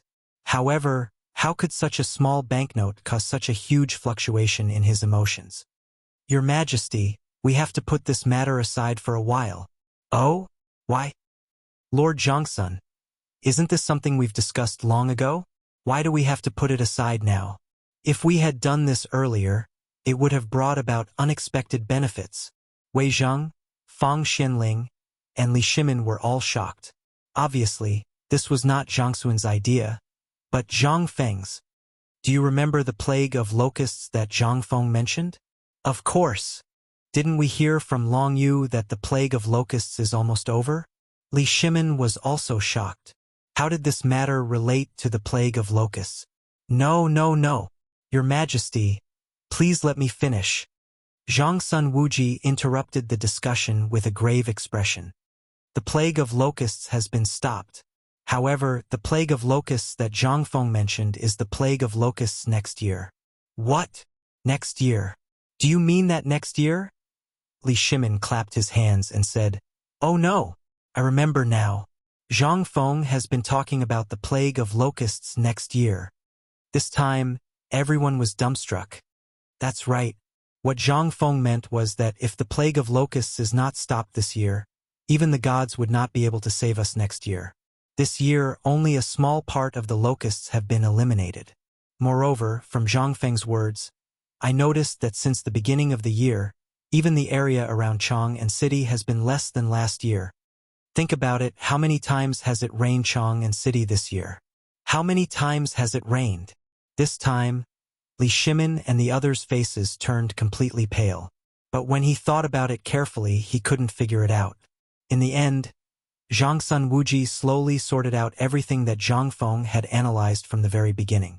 From the reason why they wanted money and not food, to the appearance of salt, and then to the cooperative, all of these seemed to form a strong connection. Stimulate the economy. Stimulate the people's production. Could it be? Was there really a plague of locusts? Li Shimin was a little confused. Your Majesty, this old subject remembers that Brother Zhang Feng said that there would be a plague of locusts next year. Now, the Turkic Khaganate snowstorm has passed, but the frozen water has left the Turkic plains barren. This is exactly what Zhang Feng said. Wei Zhang summed up the situation and said, with this analysis, Li Shimin and the others finally understood why the Turkic border was so lively at this time. Turned out that, were they going to make a big move? If that was the case, whether it was the salt or the cooperative, they had to wait for a while. Then, did Zhang Feng say what we should do about this? Li Shimin asked with a serious face. This? Zhang Sun Wuji Yunchuan's face turned pale. After this old subject heard the news, I hurried back to inform him. He didn't ask more. He only said that if we want to get the banknotes and the cooperative, we need an opportunity. Is he talking about the locust plague? Yes. Li Shimin Yunxian was silent. With his hands behind his back, He walked around the imperial study for a long time. Then he said, "What else did he say?" "Nothing." Zhang Sun Wuji Yunxian thought for a while and said, "He said not to use all of our belongings to hoard food." Food. Li Shimin Yunchuan's eyes lit up. That's right. Everything was for the sake of food. From solving the problem of Tubo to setting a trap, to waiting for Tubo and Tuyuhun to come again. It was all for this matter. Could it be that Zhang Feng was really a 1,000-year-old monster? Even though Li Shimin Yunxian didn't believe this. However, Zhang Feng's overall view of the situation made him a little shocked. It was too scary. He also understood that although there was still a year before the next locust plague, the matter of hoarding food, as Zhang Feng said, couldn't be too publicized. "My dear subjects, if we want to hoard food, what do you think we should do now?" Everyone was silent. Fang Xianling, who had been silent all this time, and Du Ruhui Yunxian whispered to each other. Then he said, "Your Majesty, this old subject thinks that we should follow Brother Zhang Feng's words. We think that this way." Immediately, Fang Xianling and Du Ruhui Yunxian discussed the matter in detail with Li Shimin Yunxian for 2 hours. Then Li Shimin Yunxian gave the order with a solemn expression. "You also know the serious consequences of this matter. From today onwards, take out all of the 40 million gold and secretly purchase food. Privately hoard food and order all the prefectures to strictly control the food and hoard food for me." "Yes, Your Majesty." Chapter 132. The work of stockpiling grain in Chang and city was quietly in full swing.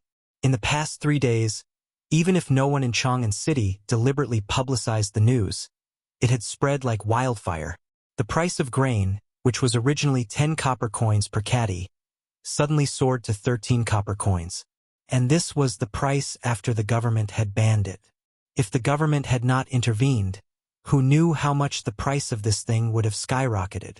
Although Zhang Feng had already stored a large amount of rice and noodles in the small tavern, he could not help but sigh when he saw the sea of people in the rice shop at this time. This damned epidemic. Then, carrying half a bag of rice and noodles, he sauntered toward the small tavern. Along the way, what Zhang Feng saw were all panic-stricken people rushing to grab the rice, and groups of people wearing strange clothes who were rushing to Chang'an with goods full of astonishment. Seeing this, Zhang Feng could not help but frown. These people seemed to have increased a lot in the past few days. Was the emperor going to make a big move? Could it be that Lao Li and the others had arranged it? Zhang Feng was a little surprised. Zhang Feng squatted in front of a stall as he looked at the teams of cars that returned with full loads of goods and the Western regioners who were squatting by the side of the street, guarding strange glass bottles or gemstones. "Honorable customer of the Tang dynasty, you have good taste. This is a rare gem in the Western regions. It is very strong and... How much is it?" Zhang Feng knew about this pink diamond the size of a broad bean. He asked without changing his expression. He did not expect to see this thing in the Tang dynasty. This thing was called a diamond, and in some places it was also called a diamond. In the future, such a big pink diamond would cost at least 6 figures. Secretly suppressing the excitement in his heart, he pretended to be quiet in the stall and looked for other glass products. No, in this era it was called colored glass. Trash. All of it was trash. It was even worse than the defective products produced by a small glass factory in the future. "Honorable customer, if you really want it, 100 copper coins." "Alas, honorable customer, please wait, this." Hearing that it was 100 copper coins, Zhang Feng turned around and left. Damn it. Although it was not expensive, he should not act so arrogantly, right? He turned around and left. But before he could take more than 2 steps, a bearded middle-aged merchant from the western regions, who had a serious body odor, grabbed Zhang Feng and mysteriously took out a black diamond from his pocket, as well as 3 slightly smaller diamonds. He said with a painful expression, "Honorable customer, I've traveled a long way, 100 copper coins. These are all yours." Seeing that Zhang Feng was about to leave impatiently, the vendor reached out and stuffed the diamond into Zhang Feng's hand. Zhang Feng raised an eyebrow. "Deal." Under the suspicious expression of the barbarian vendor, He tossed down 100 copper coins and quickly left. Damn it! Fortunately, the people in this world did not know the use of these things. If they knew, these diamonds would be priceless even if they were worth 300 taels of gold, let alone 100 copper coins. Zhang Feng stared at the pink and black diamonds in his hand. Dozens of plans to make a fortune had already been hatched in his mind. Everyone loved beauty. If this thing was hyped up, its value would be. Not only that, Zhang Feng had many other things that needed this thing to be cut. For example, sunglasses. After Zhang Feng left, the barbarian man dug out another handful of diamonds from the soles of his shoes and placed them on the shelf again. If Zhang Feng saw this, he would definitely give this unscrupulous merchant a good scolding. At this time, Zhang Feng happily took a few diamonds and went to the blacksmith shop again. He paid the price of 50 copper coins and asked the shopkeeper of the blacksmith shop to polish the 5 iron kettles he watered until they shone brightly.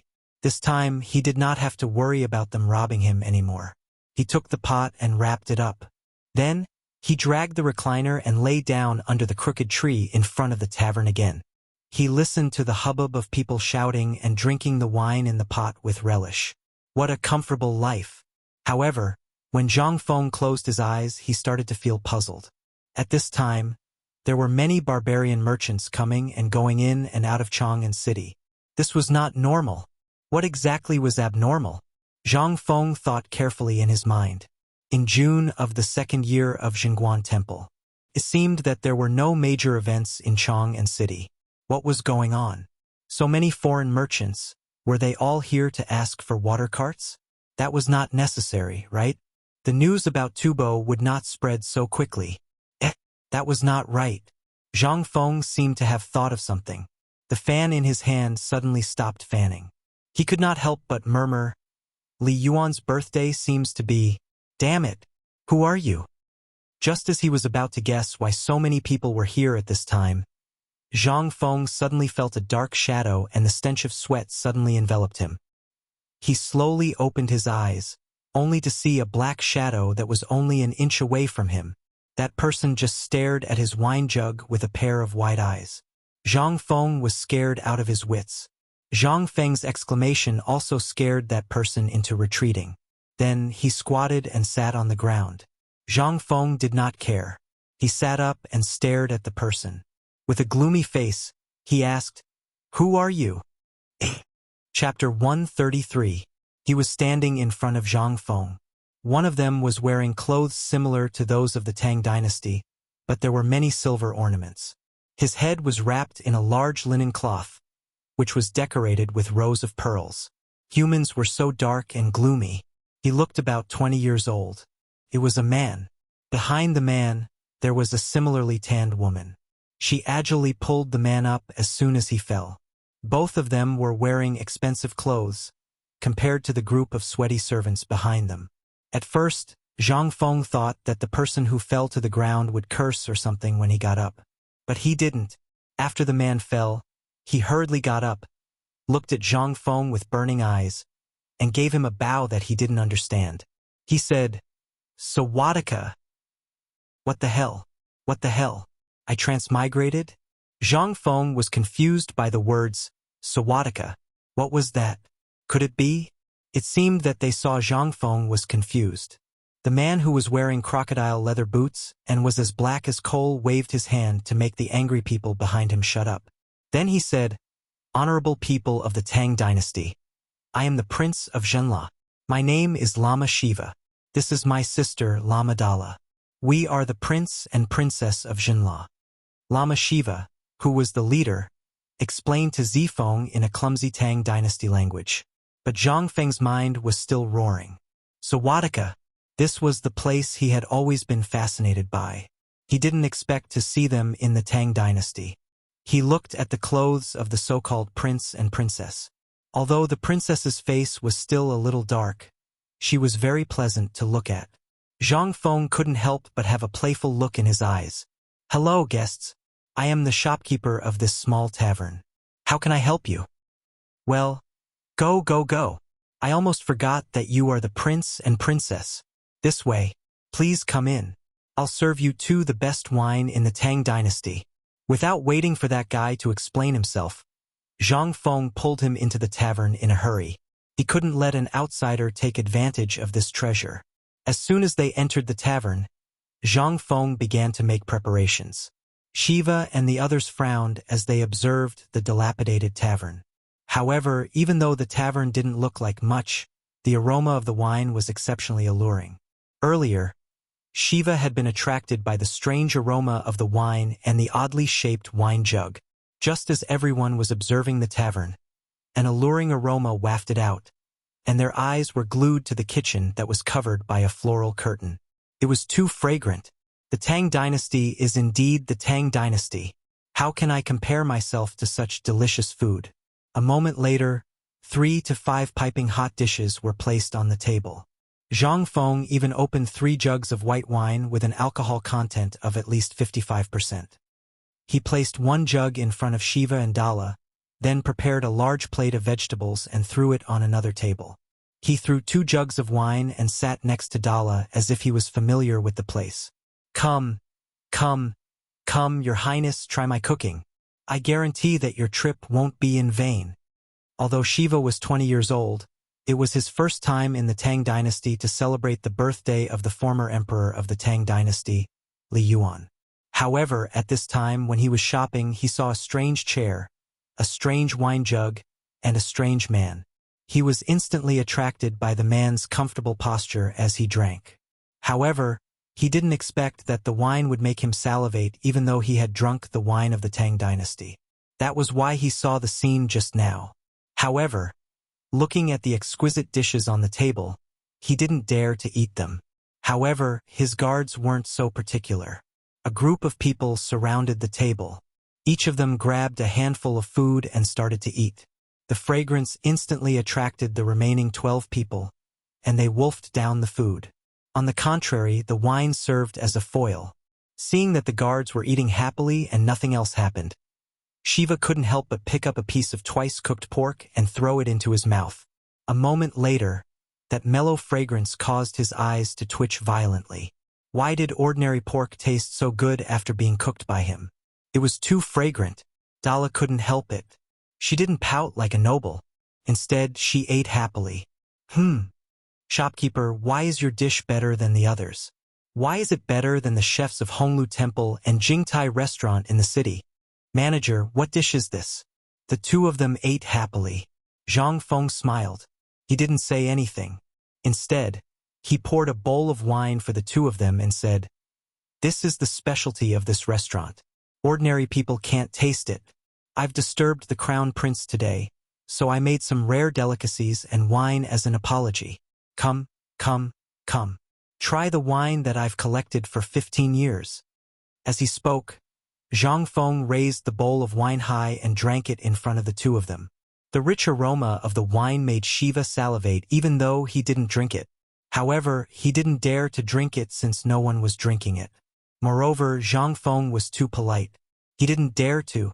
He had more important things to do. He subconsciously pressed his chest and saw that Zhang Feng was fine after drinking a big bowl of wine. Shiva thought to himself, it should be fine after drinking a mouthful, right? He mustered his courage and imitated Zhang Feng. After Dala's persuasion, he slowly took a sip. It's fine. I'll just take a sip. Chapter 134. And here, they were drinking to their heart's content. At this time, something big also happened in the palace. In the deepest part of the palace. This place was exceptionally quiet. It was as if he had been isolated from the outside world. The inside and outside of the high palace walls presented 2 colors. Outside this area, a large number of Jinwu guards were stationed, as well as the residents of little eunuchs. And within the high walls, there were also a large number of Jinwu guards stationed, but these Jinwu guards were like wooden stakes, only responsible for guarding. And in the palace, all kinds of beauties and palace maids strolling freely, compared to the outside world, had a trace of freedom. This kind of freedom, however, was only limited to this area. This place was a forbidden area in everyone's heart. It was the previous emperor, also the current emperor emeritus, Li Yuan's residence. Outside the walls of Su Rian's palace, it was withered and mottled. Even the houses did not have the money to repair, but inside, it was extremely extravagant. In the depths, a large number of women dressed in gorgeous clothes were singing and dancing by the lake, and in the center of the lake, on a flower boat, a white-robed old man with white hair was lying in the bosom of a beautiful woman, his breasts exposed. This kind of extravagance seemed to be endless. It made Li Yuan numb. Even he was somewhat immersed. But, in this kind of extreme extravagance, Li Yuan also forgot his former glory. Right at this time, an old man dressed in a Confucian robe, holding a token, quietly entered the garden in the center of the lake from the side door, all the way through all the difficulties. Then, looking at Li Yuan's flower boat, he bowed his head and kowtowed. Old official Huang Degui greets the Emperor Emeritus. A familiar yet unfamiliar voice. It made Li Yuan, who was enjoying himself on the flower boat, suddenly flash a trace of confusion in his eyes. Waving his hand, he made the music stop. At this time, although everyone was laughing, the atmosphere suddenly became cold. Li Yuan got up unsteadily, but after trying for a long time, he still could not sit up. Half leaning on a woman's body, squinting at the person who came, he asked, "Who are you?"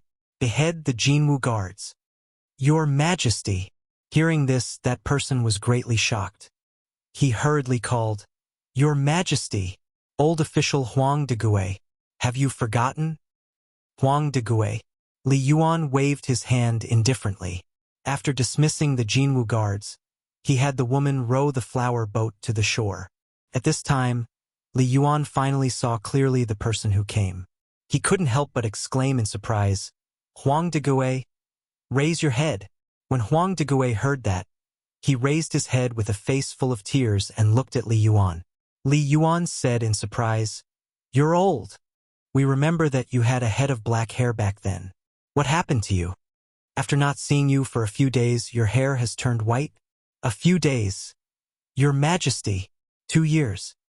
This old official is old. To be able to see your Majesty again. This old subject can die with no regrets." Huang Degui sadly kowtowed on the ground. Right at this time, Li Yuan was carried ashore. He seemed to have woken up at this moment and regained his former glory. Although his face was pale and dispirited, it still couldn't erase his innate majesty. "Why have you come to find me today? We remember now. In half a month, our birthday will be here. Could it be that you found something fun? Come, bring it up for me. Your Majesty, this old subject has something to report." "Oh?" Li Yuan was a little disappointed and said playfully, "You're here to file a complaint. Then, tell me about it." When Huang Degui heard that, he hurriedly reported, "Retired Emperor, half a year ago, His Majesty signed the White Horse Agreement with the Turks, which is the Wei River Alliance, making my Tang dynasty suffer humiliation. You know about this matter, right?" "We know about this matter. Although His Majesty did something wrong, we think he did the right thing. Could it be that you're here for this matter?" The aura on Li Yuan's body was a little dignified. Huang Degui trembled all over. He hurriedly said, "Retired Emperor, let me finish. Half a year ago, after His Majesty signed this agreement, his entire person was basically crippled. A month ago, I don't know where he got a method from. It said that it can nourish the kidney and nourish the body. He turned such filthy things like locusts' eggs into delicacies to amass wealth wantonly." Li Yuan interrupted him and waved his hand. "We know this. We're taking it now. This thing is indeed effective. Huang Degui, if you have nothing else, get lost. If you have something, go find His Majesty. Don't bother me with such a small matter." Li Yuan was a little angry. "Retired Emperor. This is just the cause. In order to deal with the drought in Longyu Road, His Majesty got the help of God to make a water wheel. Not only did he not use it to the Tang dynasty, but he also sold it at a low price. It's equivalent to giving it to Tubo. Just a few days ago, His Majesty suddenly issued a secret order for all provinces in Chong and city to secretly stockpile food. I don't know why His Majesty did this. Even when I asked in court, His Majesty didn't tell me. As a result, the people of the Tang dynasty are in a state of panic.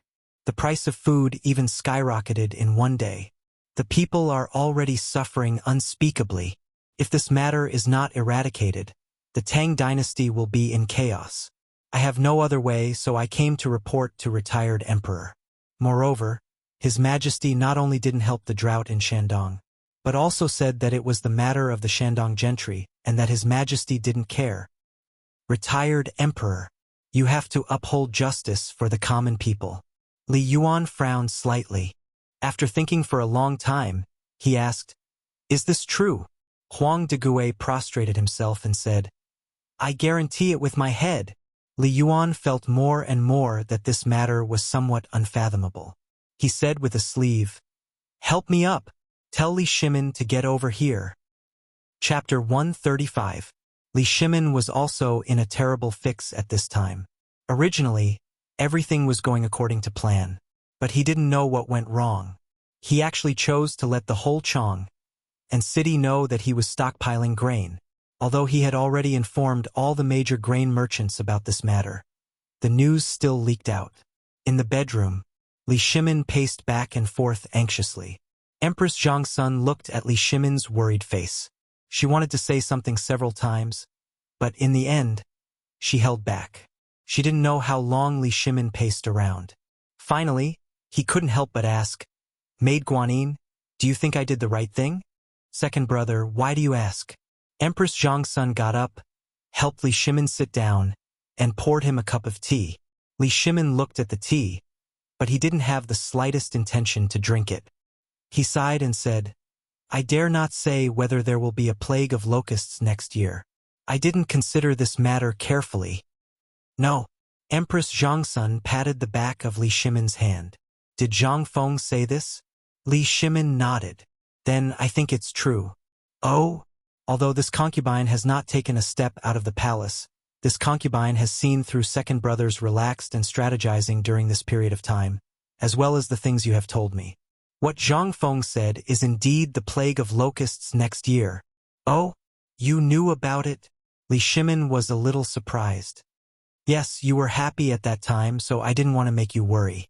I thought you knew about it, but I never thought that you had forgotten the deeper meaning of his words for the sake of immediate interests." Li Shimin was shocked. Indeed, he had been so caught up in Zhang Feng's words and was attracted by the beauty in Zhang Feng's words that he forgot about the long-term planning. He had neglected his duty. Although he regretted it now, it was still not too late. "Second brother, I think the current rumors are actually a good thing." "Why do you say that?" "Second brother, do you still remember the news my eldest brother brought back when he went to inquire about the cooperative? Zhang Feng said that we are missing an opportunity, and what he meant was the opportunity of this locust plague. Obviously, his words are very clear. As for this year's locust plague, I've thought about it. Just as he said, if we don't treat it this year, then next year even the golden immortals won't be able to control it. This year, so many people benefited from the locusts. Next year, even if second brother doesn't mention it, have you thought about the effects? What about the future? This is a long-term plan." Empress Zhongsun said all that needed to be said in one breath, making Li Shimin's thoughts clearer at this time. Li Shimin could not help but feel a chill in his heart. Then, "Guanyin maid, you mean to say that we won't care about what's happening in the market for now?" Empress Zhongsun shook her head. She sighed and said, "There's still half a month before father's birthday. We'd better think of a way to resolve the conflict between you two. And I have a bold plan for this matter." "What plan?" Li Yuan was a thorn in Li Shimin's heart. It had always been in his heart. He was thinking about how to resolve the conflict between them all the time. However, if the matter of stockpiling grain was spread to the retired emperor's ears, how could it be resolved? On the contrary, it would make the matter even more intense, right?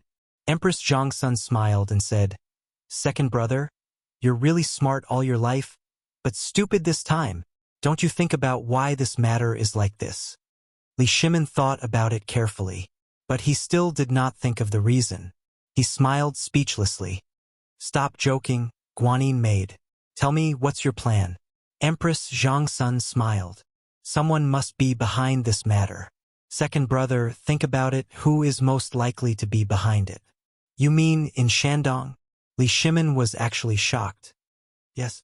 Other than second brother, not many people know about this matter. Then, what do you think father will do if we reveal this matter in front of all the officials and father at the birthday banquet and catch the culprit? Even if it's the way River Alliance or the Locust Eggs last time, retired emperor didn't say anything.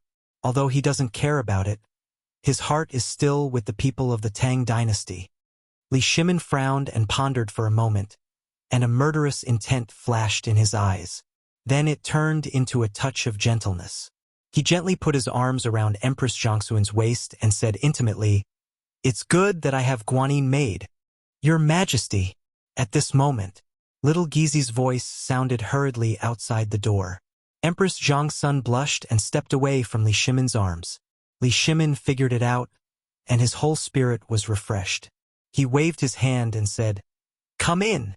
As soon as little Gizi entered the door, he hurriedly reported, "Your Majesty, retired emperor wants to see you." Retired emperor? Li Shimin frowned, but in an instant he understood a lot. At this time, retired emperor hurriedly looked for him, which meant that there must be something important. What was it that alarmed retired emperor? The smile that had just appeared on Li Shimin's face turned cold in an instant. He waved his hand and said, "Set up the carriage." Chapter 136. Deep in the palace. Li Shimin hasn't come for some days. Ever since he entered Li Shimin's palace, his mood couldn't help but be suppressed again. As someone who's good at playing with people's hearts, he had already thought through the cause and effect of the matter from Xiao Gizi's report just now. Ever since that incident, the retired emperor rarely had the thought of seeing him. And because of his guilt, even if he was living in poverty, he would do his best to please the retired emperor. After all, he's his father. On this point, Li Shimin believes that as a son, he has already done it to the point of no reproach. So much so that as long as the retired emperor wanted a plaything, even if dozens of horses ran to death, he would order people to find it at the first moment.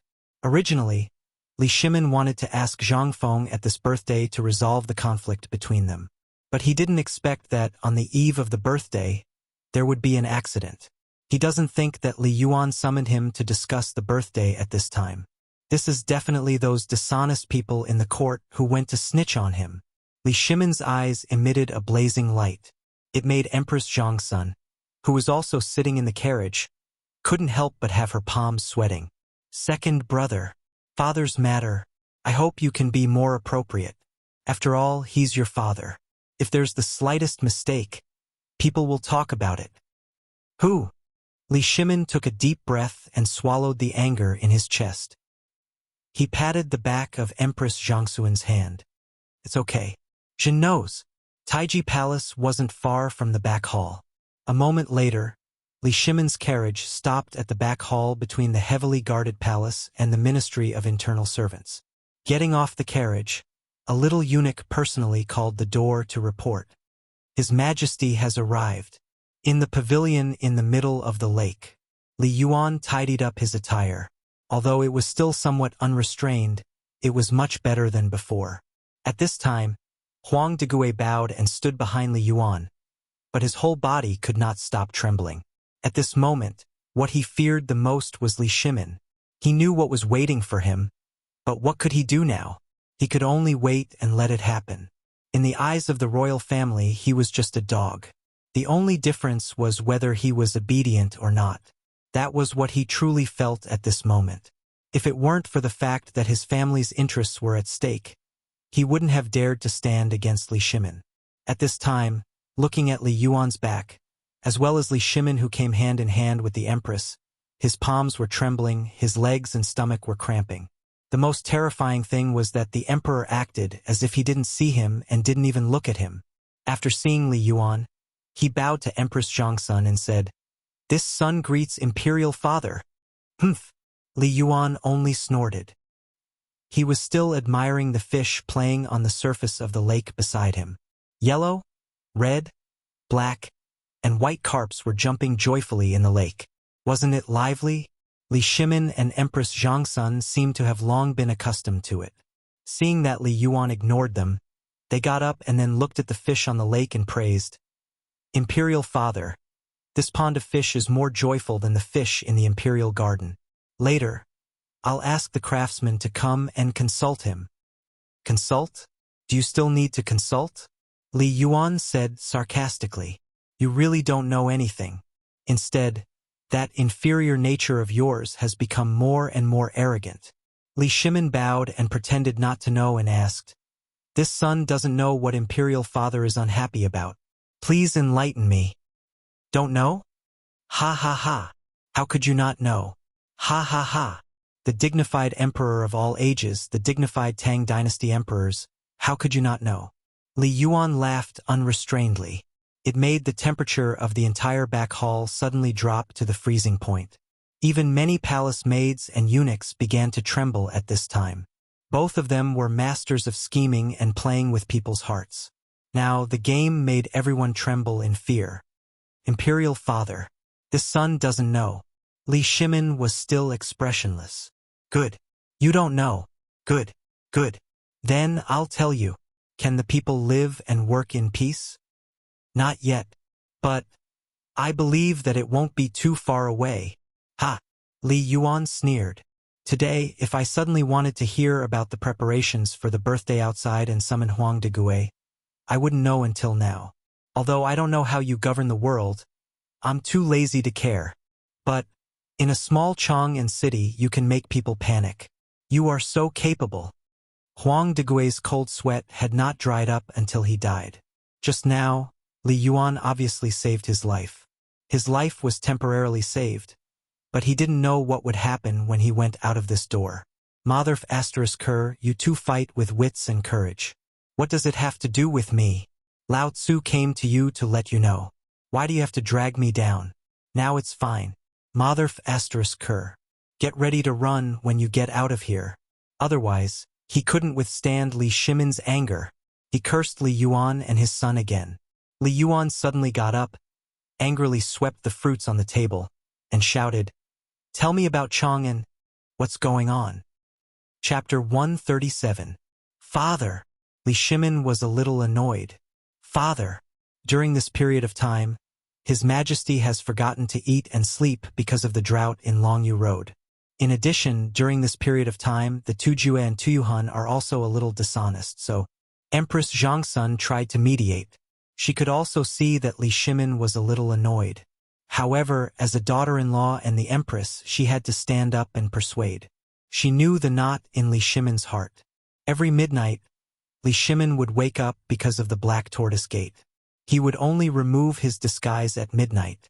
At that time, he would be his true self. He was afraid of the screams in his dreams. He was afraid of the screams. He was afraid of the screams in his dreams. However, only he and Zhangsun Wugo knew about all of this. Therefore, Li Shimin could only work so hard that he forgot to eat and sleep, hoping to forget the past and the sorrow. Who would know about these scenes? He was only in his 30s, but his hair was still white. If it weren't for Zhang Feng's worm egg that made Li Shimin's old age slightly recover, Zhangsun Wugo wouldn't dare to look at Li Shimin's haggard face. After all, she was a woman. Why wouldn't she hope that her husband could let go of all the knots in his heart? She knew that the knot in his heart was Li Yuan. However, at this time it seemed that, with Zhangsun Wugo's persuasion, Li Yuan's anger also slowly weakened. He looked at Li Shimin lightly and said, Even my daughter-in-law understands the truth. Don't you understand? I'll ask you one thing. Now, what is the reason for the panic in Chang'an City? Don't use the drought as a pretense. Do you think I'm really old and confused? I don't even know this little thing? Huang de Gui, you tell His Majesty. Li Yuan scolded a few times and instantly panted heavily. He waved his hand and let Huang de Gui speak. In an instant, a beautiful imperial concubine served Li Yuan tea and combed his back. Huang de Gui's teeth were chattering. How would he dare to say that? However, he had no choice but to say it now. He knelt on the ground with a thud. Huang de Gui looked as if he had just eaten feces. He said bitterly, Your Majesty, retired emperor, at this time, the drought in Longyu Dao is basically under control. However, I didn't know that Chang'an and other prefectures were stocking up grain. It was Your Majesty's order. Don't know? Li Shimin smiled playfully. The way he looked at Huang de was extremely cold. It was the first time. For the first time since entering this place, Li Shimin glanced at Huang de. He was originally an official of the Guanglu Temple. This time, his careful words could already be considered to have offended his superiors. However, he was someone from the Shandong series who could still speak. Moreover, he knew that this time, Li Yuan was giving him a chance to find a way out for himself. If there was even the slightest mistake in what he said, then not only would he be affected, but even the Shandong series that the emperor was very dissatisfied with would also be affected. But he had no choice but to struggle. Watching Chang and City and other prefectures crazily stocking up grain made him envious. If he didn't fight for some benefits for the various forces in Shandong at this time, then he would have no chance at all. Moreover, after thinking about it, he finally decided to take the risk, bypassing the emperor and directly coming to see Li Yuan.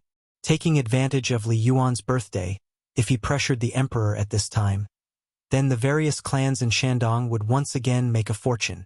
After all, the huge amount of grain hoarded was enough to make people go crazy.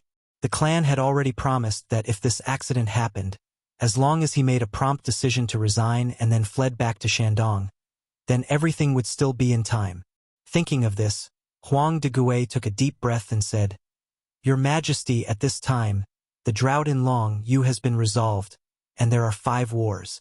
I wonder if your Majesty is storing so much grain for Tubo? I was worried that your Majesty would send Tubo precious grain from the Tang dynasty to Tubo and help boost Tubo's arrogance. So Li Shimin narrowed his eyes. He looked at Huang de as if he was looking at a dead man. Are you saying that I'm confused? I don't dare. I'll die 10,000 times. Huang de decided to speak frankly. I'm just fighting for a mouthful of grain for the villagers of Shandong. What's wrong with that? If your Majesty is unwilling, I'll pretend that I never mentioned this matter. Huang de said all that he could say and couldn't say in one breath. In an instant, he felt comfortable.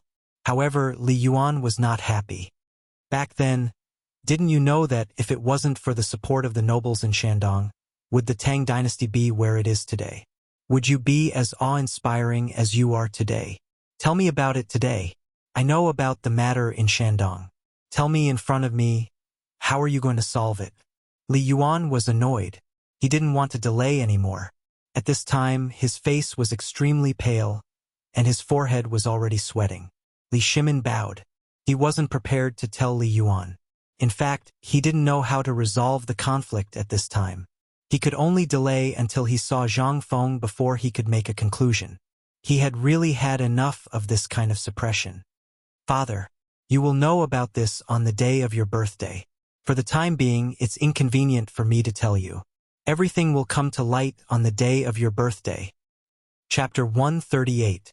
After he finished speaking, Li Shimin no longer paid attention to the furious Li Yuan, coldly glanced at Huang de and then left with large strides. Even that determination was no different from the Xuanwu Gate back then. Li Yuan was somewhat aghast. Under Li Shimin's gaze, Huang de entire body trembled.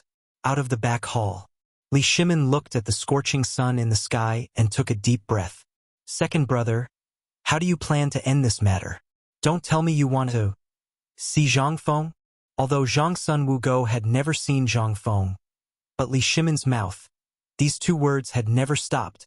Since half a year ago, Li Shimin would show off in front of Zhang Sun Wugo. And when Empress Zhang Sun Wugo knew that all this was done by that person, she was also surprised. So at this time, after seeing Li Shimin's troubled face, she unconsciously thought of Zhang Feng. The matter between me and father should not be delayed any longer. The birthday is an opportunity. I don't want to waste it, and father's body seems to be unable to withstand the torment. I also want father to secretly think of family. Alas! Li Shimin sighed deeply. Governing the world. He could play with the world and applaud, but there was only this freak Zhang Feng. He could not figure him out, but his intuition told Li Shimin that Zhang Feng was the foundation of his immortal dynasty. Although he did not want to admit it, but from every time Zhang Feng's words, that sense of strategy made him incomparably envious. At this time, the 2 had already become friends. And this matter, Li Shimon's intuition told him that no one other than Zhang Feng could solve it. Your Majesty. Seeing Li Shimon's burning eyes, Zhang Sun Wugo wanted to say something but hesitated. Why not summon him into the palace? Second brother doesn't lack an imperial censor by his side. Furthermore, I've noticed that even Wei Zheng seems to be praising this kid. This concubine would like to meet him. Li Shimon shook his head. How can I not want to? But he has already become my friend, brother. If I summon him into the palace before he makes a decision, for one, all the officials will not accept it, and with his novel opinions, do you think all the civil officials will tolerate him? Zhang Sun Wugo was silent. Li Shimon was right. This imperial court was a big dive at. Not everyone could participate in it. Once he stepped into the circle, he would be shattered by the impact. Moreover, he was just a small figure without any background. Li Shimon sighed again and got into the carriage. The time is not the time. On the other hand, the matter of Chang and city's grain hoarding did not weaken at all. In a situation where the public did not understand, Zhang Sun Wuji directly said that whoever deliberately inflated the grain price would be beheaded. Whoever spoke nonsense and incited civil unrest would be beheaded. Merchants who dared to hoard grain privately would be beheaded. Those who dared to use power for personal gain would be beheaded. After the 4 orders were issued, the whole of Chang fell into a state of panic. Zhang Sun Wuji and the others were even busier at this time. On the one hand, it was because of the grain issue which was previously carried out in secret, but now it was an open matter. On the other hand, the progress of the matter was a little stagnant. This worried everyone so much that they almost pulled out all their hair. At this time, our General Chang Yaojin and Zhang Sun Wuji's precious son were on the move. The 2 stubborn experts of Chang and city set out. In an instant, everyone in Chang and city was shocked. What could Chang Chumo and Zhang Sun do? Zhang Sun Wuji was famous for being stubborn. Although Zhang Sun Wuji would give him some face, the 2 of them had formed a clique and pulled out almost half of the stubborn people in Chang and city in an instant. And the initiator of this matter was Wei Zheng. He stood on the gate tower with a smile, looking at Wei Shuyu, who took off the armor of the Jinwu guard, and said, Son, now is the time to test you. Now you are no longer the son of Wei Zheng. You are the spear in His Majesty's hand. Go, take your brothers and show His Majesty what you have done. These words instantly made Chang Chumo and Zhang Sun explode. With a roar, they grabbed their weapons and rushed into Chang'an city. Du Ruhui looked at Du Go with worry in his eyes and asked, Brother Wei, can this method really solve the current chaos in Chang'an city? Everyone else was the same. They were afraid that their precious son would cause trouble. However, Wei Zheng still looked in the direction of the East Market and said, This is a test. This time, if these bastards can really solve the chaos in Chang'an and stock up the food smoothly, this will be their invitation to become Zhang Feng's disciple. No one was a fool. They instantly understood the idea of Wei Zheng, the old fox. Even Chang Yaojin had a rare moment of enlightenment at this moment. Wei Zheng, do you mean that as long as the food chaos in Chang'an is solved, my son can go to the tavern? What if the outsiders are criticized because of this? Wei Zheng was speechless and smiled slightly. Not only that, it's inconvenient for us old guys to show up. Now it's up to them. After all, the world will belong to the young people in the future. This time, not only will they solve this problem, but they will also deal with the nobles from the foreign countries and make them understand a principle. What principle? Everyone asked in unison. Wei Zheng's eyes were fierce. He said word by word. This is the Tang dynasty. Chapter 139. Just as Chang'an city was in chaos, in a small tavern. It was when Zhang Feng's talk show had just started. The cowardly guards of Jinla, who knew nothing about the power of the fine wine of the Tang dynasty, each drank a jar of 55-proof white wine. At this time, a large number of people had already been drunk. Some were crying and screaming while hugging the table legs, some were giggling, and some were vomiting so much that they even vomited out bile. Now, they were all vomiting.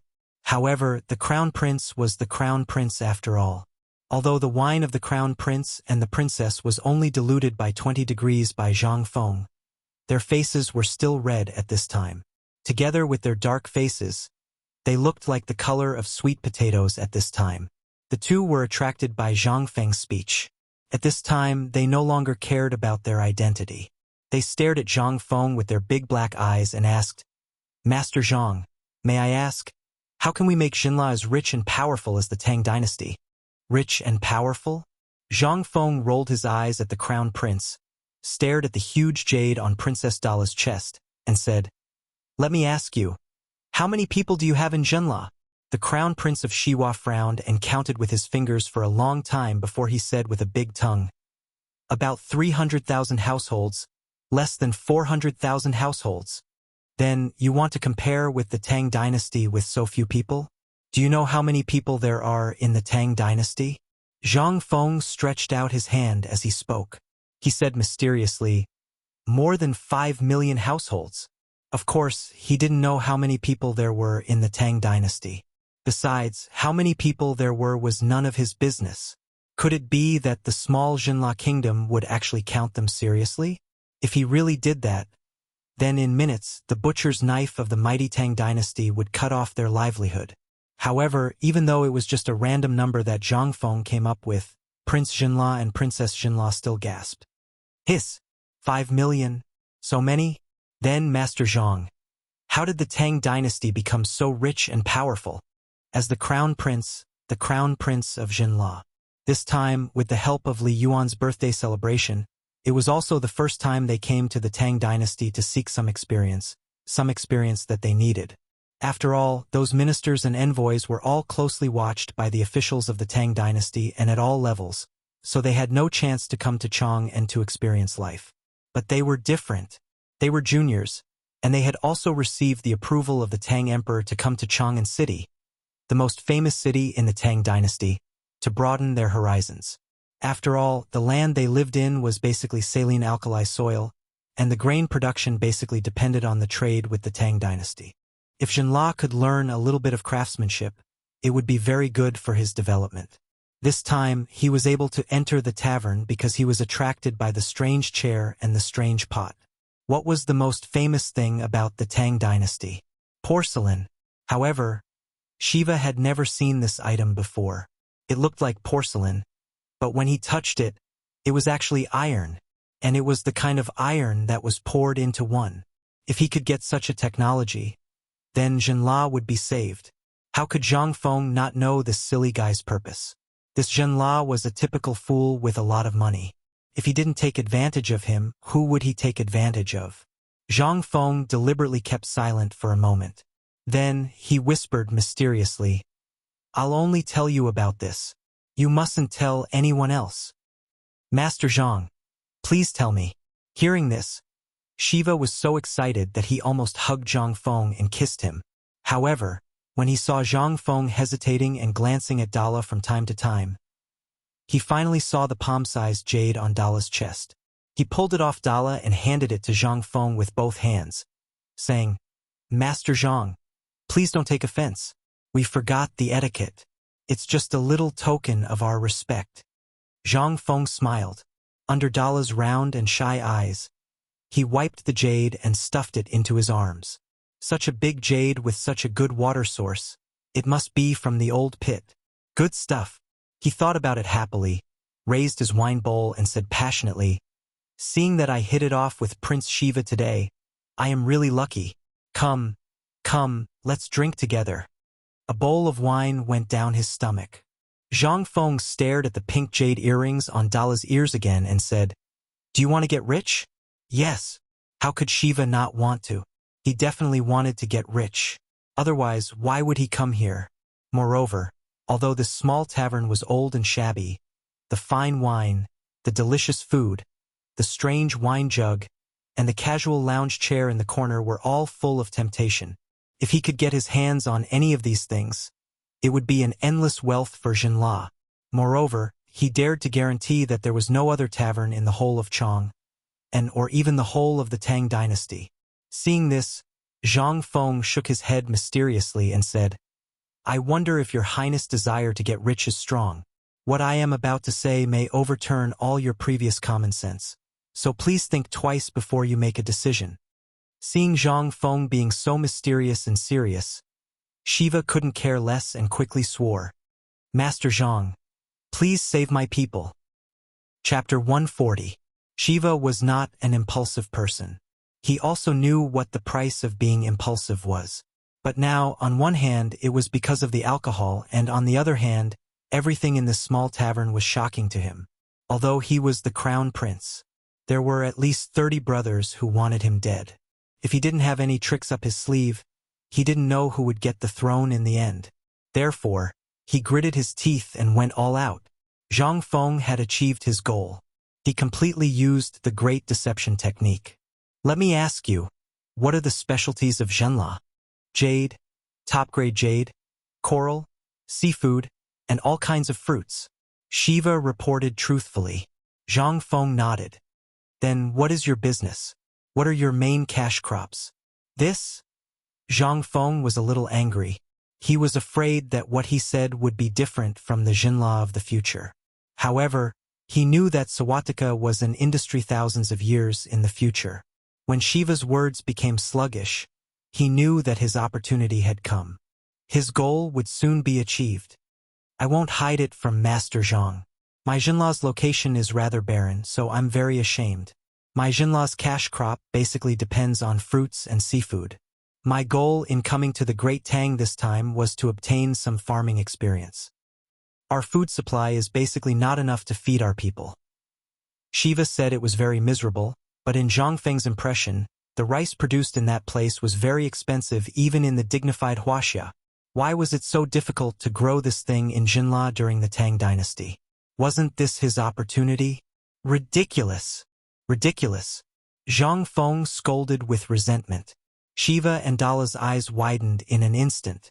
Dala asked naively, Then may I ask Master Zhang, what's ridiculous about it? She was a little angry. Looking at Zhang Feng's chest, she was so angry that she pouted her lips high. For a woman, that jade was something that she had to wear from birth. It had to be taken by her future husband when she got married and then passed on to the next generation. However, in this small tavern, Brother Wang treated it as a gift and gave it to this pervert. How could she be happy? However, this person was quite good-looking. Thinking of this, Dara's face turned even redder. Zhang Feng couldn't see the scene, but Shiva saw it clearly. But he didn't say anything. He was just waiting for Zhang Feng to speak. Zhang Feng didn't say anything and remained silent. Shiva instinctively glanced at the pair of earrings on Dala's ears. He gritted his teeth and gestured for her to step down. Then, he respectfully placed the earrings in front of Zhang Feng. Seeing this, Zhang Feng was furious. What are you doing?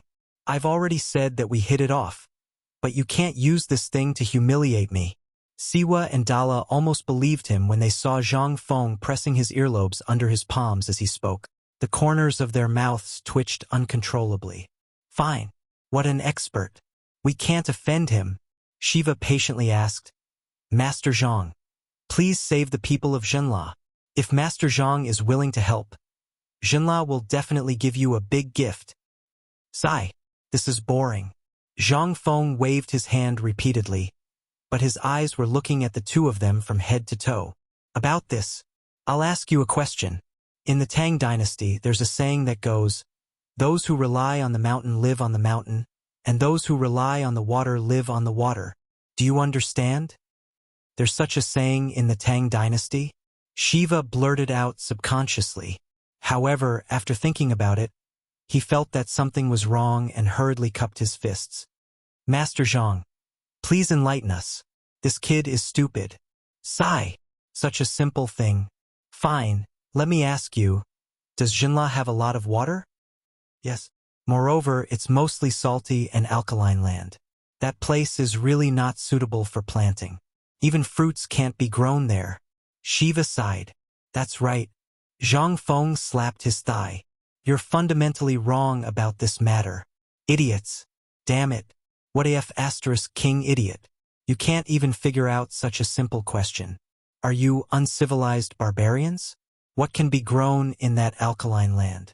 Do you think Elder Yuan is the culprit? However, with a purpose in mind, Zhang Feng patiently asked again, To your east, is it facing the sea, where flowers bloom in spring? Master Zhang, have you been to Jinla? Shiva was shocked. If he hadn't been to Jinla, how could a small shopkeeper from the Tang dynasty know so much? Although it was not a secret, Shiva felt that an ordinary person like him wouldn't have the ability to cross mountains and rivers to go to Jinla. Don't tell me you haven't been to Jinla. But that's not important. I'm just asking you, right? Yes. Shiva was even more certain that Zhang Feng was that mysterious expert. He might be the kind of immortal that was described in the ancient books. At this moment, he was even more respectful and almost knelt down. After getting the answer, Zhang Feng confirmed the direction and said regretfully, "Don't any of you know the principle of relying on water to make a living?" Chapter 141. Zhang Feng really wanted to pry open this guy's head to see what was inside. How could they not know such a simple question? Although Jinla had only been established for a short period of time, Zhang Feng understood the history of Jinla and other places after thinking about it carefully. Now, it seemed that other than Jinla, there were only some tribes living in groups. After thinking about this, Zhang Feng sighed. This time, he had given Lao Li and the others free labor. The seafood in the sea had long made him hungry. Let me tell you this. The sea is a treasure given to you by God. Don't you cherish it? Yes. Some of our people rely on the fish in the sea for a living, but this thing can't be eaten for a long time, or it will cause problems. Moreover, if we sell it, the merchants of the Tang dynasty will not care about our fish and shrimp, so Shiva also had his own difficulties. Of course, they knew that there were treasures in the sea. However, the merchants of the Tang dynasty were extremely crafty people, and the Tang dynasty also had a sea, so it was impossible to export this thing to the Tang dynasty. What do you usually catch? Tell me about it. Zhang Feng was interested. Shiva said in detail, "Just some fish and nothing else. All right, there are corals, but that place is too dangerous. We don't have a powerful ship like the Tang dynasty, so..." Zhang Feng slapped his forehead in distress. Fine. He finally knew why there was no seafood in the Tang dynasty. They only knew how to fish. What else was there in the sea except for fish? Damn, where were those shrimp? Australian lobsters? Tuna? F***CK. What about the nutritious sea cucumbers? Sea urchins? Starfish and seahorses? You guys are treating these things like trash? Trash. Uncivilized. Zhang Feng felt sorry for those good things. Sigh. I was born in a treasure mountain, but I came back empty-handed. Zhang Feng looked up at the sky and sighed. This shocked Shiva greatly. However, no matter how he asked, he was unable to wake Zhang Feng from his thoughts. However, he gritted his teeth, took off a string of top-grade pearls from his neck, and presented it to Zhang Feng. This made Zhang Feng blind. He put away the pearl with a smile. Zhang Feng said with a straight face, "You're not allowed to spend any more. Actually, in this sea, other than fish, did you see anything else? For example, something that has long antennae, swims in the water and jumps. Something like that?" As he spoke, Zhang Feng turned around and took out a brush, ink, paper, and inkstone from the counter. He drew the general shape of a shrimp and other marine products. Both of them grew up by the sea. Although Zhang Feng could not tell them their names, the two of them exclaimed as soon as he drew, "Oh my, I know this. This is a sea bug. We can't even kill them all. They've almost eaten all the fish eggs. This is a sea crab. It's green and as big as a bowl. There are too many of them. This one is soft. What's this? This one looks like a worm. This one is soft. I know this tentacle monster. Father and the others call it an 8-legged monster. I heard that fishermen often fall victim to them." Zhang Feng drew one for every one of them. Shiva and Dara could name them, and when they heard it, they realized that these things were rampant. F***CK. You treat such good things as dog shit? F***CK. What a waste. Zhang Feng said seriously, "These are the real treasures of the sea. And the fish you're talking about are all dregs. Remember, you must keep what I've drawn today a secret. This is something that even the fishermen of the Tang dynasty did not know about. This is the gift of the sea. But what's the use of these? Shiva finally asked the most important question. The key was that there were so many of these things that all of them were angry because they were the goddess of the sea. The crabs were still okay. Some people still ate them. However, there were too many bones. As for the others, they were horrified just by looking at them. Could these be Kuei treasures? Zhang Feng said again. Believe me, if you give up on farming and devote yourself to the sea, I can guarantee that you will make a fortune in less than a year. These things are very valuable? Shiva was shocked. Zhang Feng nodded solemnly. Businessmen are particular about seizing opportunities and creating hype. If you believe me, I can guarantee that there will be caravans buying these things in less than 3 months. And most importantly, you have to sell these things yourselves. If you can't, who knows what you really have? You're hiding it yourselves, and you want the merchants of the Tang dynasty to pay for it? Are you stupid? Zhang Feng was speechless. In this era, although there were such seafood along the coast of the Tang dynasty, there were not as many as Sawatika. That place was a paradise for seafood, and at this moment, he thought of a plan. Only Lao Li and the rest were left for this plan. If this plan worked, not only would he be able to get away with the grain storage crisis in Chang'an, but he would also be able to save Lao Li's life. Zhang Feng couldn't help but look outside the door and murmur in his heart. Old Li, you have to change your big mouth. As a brother, I can only help you up to this point. As for the grain storage issue in Chang, and it depends on His Majesty's mood. Chapter 142. When Zhang Feng saw that there was a crazy food grab in Chang'an City, he knew that something bad was going to happen. Moreover, it was Li Yuan's birthday now, and the envoys of various countries were coming. If this thing broke out at this time, it would be really serious. He didn't know why Li Shimin chose to hoard food at this time and with such great fanfare, but it must have something to do with Old Sun.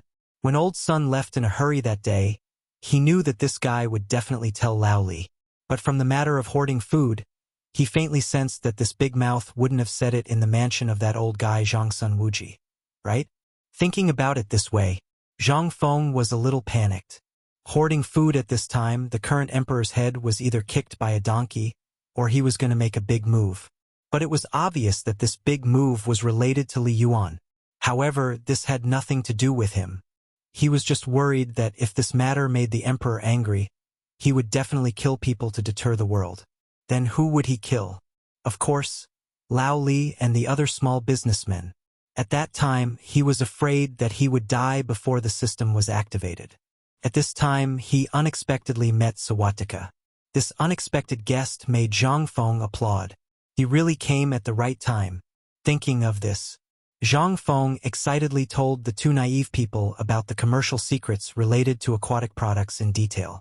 But in fact, this was not a secret at all. In the future, this was a common thing.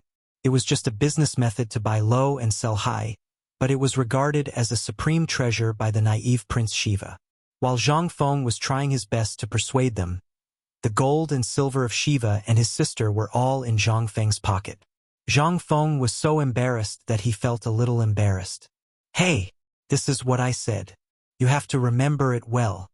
Shiva solemnly stood up, excitedly performed the noble etiquette with Dala, and then said solemnly, Master Zhang, you are too serious. You are a friend of Jinla. Jinla will definitely worship your portrait in the future. Damn it. Was he cursing me? Zhang Feng didn't want to lose his temper. For the sake of Jin Yinyu, he coughed and said, There's no need for that. We hit it off so well. Let me talk about something else. Jinla was not suitable for growing food. It's better not to waste food and labor. If you bring real preserved seafood and precious fruits to Chang'an City and offer them to King Tang, you can just sit back and enjoy the rest of your life. Zhang Feng's words were all over the place. Shiva and the other two were so excited that they screamed. Then may I ask, sir, how can our fruits be transported here after such a long journey? Moreover, we have tried before. It is very difficult to transport aquatic products and fruits here. Along the way, we have to go through layers of screening. We can't be careless. Basically, we can't pass Jiangnan. Everything stinks. This was a difficult problem, but how could this stump Master Zhang? He waved his hand and said, I was wondering what kind of problem it was. So it's just this trivial matter? I'll tell you. Have you heard about the water wheel that the Tang dynasty used to support Tubo? As long as you can please His Majesty, he will reward you with 100 water wheels. Then, you can transport fruits and aquatic products to Chang, and as I said, and those aquatic products are still alive and kicking. Really? Jinla is at least tens of thousands of miles away from Chang'an. What kind of thing can transport those things here? Everyone in the world knew about the water wheel. How could they not know? But that thing was a drought-resistant thing. How could it be used here? Zhang Feng rubbed his hands slyly. Shiva immediately knew what was going on. He hurriedly undid an emerald belt from his waist and handed it to Zhang Feng reluctantly. He said with a smile, "Master Zhang, this belt."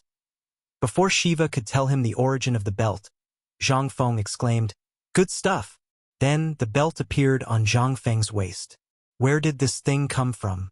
Zhang Feng was too lazy to ask, and he was too lazy to listen. Wasn't this a whole piece of emerald that was hollowed out and carved out? Although it looked good, it was a waste of God's gift if it was on you. He put away the belt. At this time, Zhang Feng said seriously, "Prince Shiva, don't take this thing out again. I, Zhang Feng, don't care about such vulgar things. However, this emerald is good stuff. I like it very much." Without waiting for Shiva to speak, Zhang Feng also knew that it was time. Why did this grandson have a small warehouse on him? The table was full of things. How could he take them out from his body? Cough, cough. Listen carefully. This water wheel was invented by me. What? Is what Master Zhang said true? Shiva exploded. He knew that this thing was very precious. They had never even seen the real thing. But now, in Chang and city of the Tang dynasty, someone in a small tavern in the city said that he made this thing? If someone else had said that, Shiva would definitely have chuckled and spat in his heart. But after seeing Zhang Feng's wine pot and reclining chair, and then hearing Zhang Feng's mysterious business lecture, Shiva suddenly felt that he had hit the jackpot today. He had met a god. Chapter 143. Zhang Feng was so embarrassed that he was about to get cancer. Being stared at by two dark monkeys with shining eyes, no matter how thick-skinned he was, he could not help but feel flustered. He hastily coughed and said, "You should think about this matter carefully. As for the water wheel, if you understand, I will tell you how to transport seafood and fruits, as well as the method of preserving freshness. Now, I will tell you another way to make the country prosper. Are you interested?" Yes. Shiva wished he could strangle Zhang Feng's neck and shake out the things in his head. Seeing that Zhang Feng was finally not long-winded, he was so excited that his muscles were cheering. What a good man! If he could solve the problem of hunger and make Xinla prosper, then everything else was nonsense. Seeing Shiva like this, Zhang Feng smacked his lips and said with waning interest, "Actually, you really deserve to die. I remember there is a small island south of where you live, about 10 days by boat. That island is rich in spices. That thing is everywhere. You only need a piece of broken knife to exchange for a big bag. Do you know how much that thing can be sold for in Chang'an?" "How much?" Shiva and Dara's eyes were wide open. 100 coins. A whole 100 coins. Hiss! Shiva could not help but gasp. He knew that place, but he only knew that those things could only be used to smoke rooms and mosquitoes in summer in his palace. Most of the time, the people cut them for firewood. But now, when he heard Zhang Feng's words, Shiva's face turned red. Damn it! He had wasted so many things for nothing. Not to mention selling a bag for 100 coins. Even if he could sell a big cart for 100 coins, or exchange it for a cart of food, he was already so excited that he was about to cry. After all, up until now, most people in Jinla were basically hungry and full. Thinking of this, he could not help but want to beat himself to death. Hurriedly grabbing Zhang Feng's hand, Shiva asked excitedly, "Master Zhang, may I ask if those things you mentioned are sold in Chang'an? I don't want to wait a moment longer. You should also know the difficulties my people are facing now." In the depths of his emotions, this guy actually acted out a sad scene, wiping his snot and tears on Zhang Feng's sleeve. Zhang Feng hurriedly pushed him away in disgust. He seriously doubted whether this guy had some kind of genes. No, didn't Sawati Ka have such fetishes? At the thought of this, Zhang Feng's entire body was covered in goosebumps. Okay. Stop crying, you're a man. Come. Since this old man has said it, the spit of a man of the great Tang is a nail in his mouth. As long as you shut your mouth, this old man will tell you right now. Zhang Feng was so embarrassed that he had cancer of embarrassment. It was fine if he didn't think about his past life, but when he thought about it, Zhang Feng instantly exploded. He hurriedly shook off Shiva and hid on Dala's bench, seeking comfort. Dala was so embarrassed that his face was as red as a ripe peach. I'll write it down for you. Otherwise, with your IQ, I think you'll forget it all before you go out. Zhang Feng flung Shiva's hand away in disgust.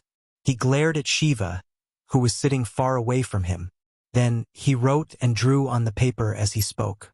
Spices are more popular in the aristocratic circle of the Tang dynasty. Now, the main source of spices in the Tang dynasty is Persia, Shuiyantua, and Dashi, which is thousands of miles away. However, these spices are not as pure as your Jinlas. But remember, there are a group of Russians and native monkeys living there. As for whether you can get them, it depends on you. Also, look at this hell flower I drew. You have to stay away from this thing. If you have any evil intentions and bring it to the Tang dynasty, I can guarantee that not only will you not be able to earn money, but that will also be the day of your Jinla's destruction. Hell flower. Prince Jinla nodded his head like a chicken pecking rice. He had seen that stuff before. Eating it would make people go crazy, and it would also make people lose their minds. That stuff had basically been burned to death. However, seeing Zhang Feng mention it so seriously, Shiva was so shocked that he broke out in cold sweat. Zhang Feng's calligraphy was very good. Although it could not be compared to a calligraphy master, it had its own unique flavor. As for whether Jinla could understand it or not, he didn't care. He wrote the words Zhang Feng at the end in big letters. Then he looked at Shiva as if he was looking at a monster. I'm giving this to you because we're fated to be together. Do as you see fit. Also, remember one thing. I remember that you have this thing on the Jinla beach, right? As Zhang Feng spoke, he took out a fist-sized piece of black and slightly yellowish salt ore from the counter and asked. Prince Jinla looked at the salt ore and said doubtfully, Isn't this thing poisonous salt? I have a lot of it.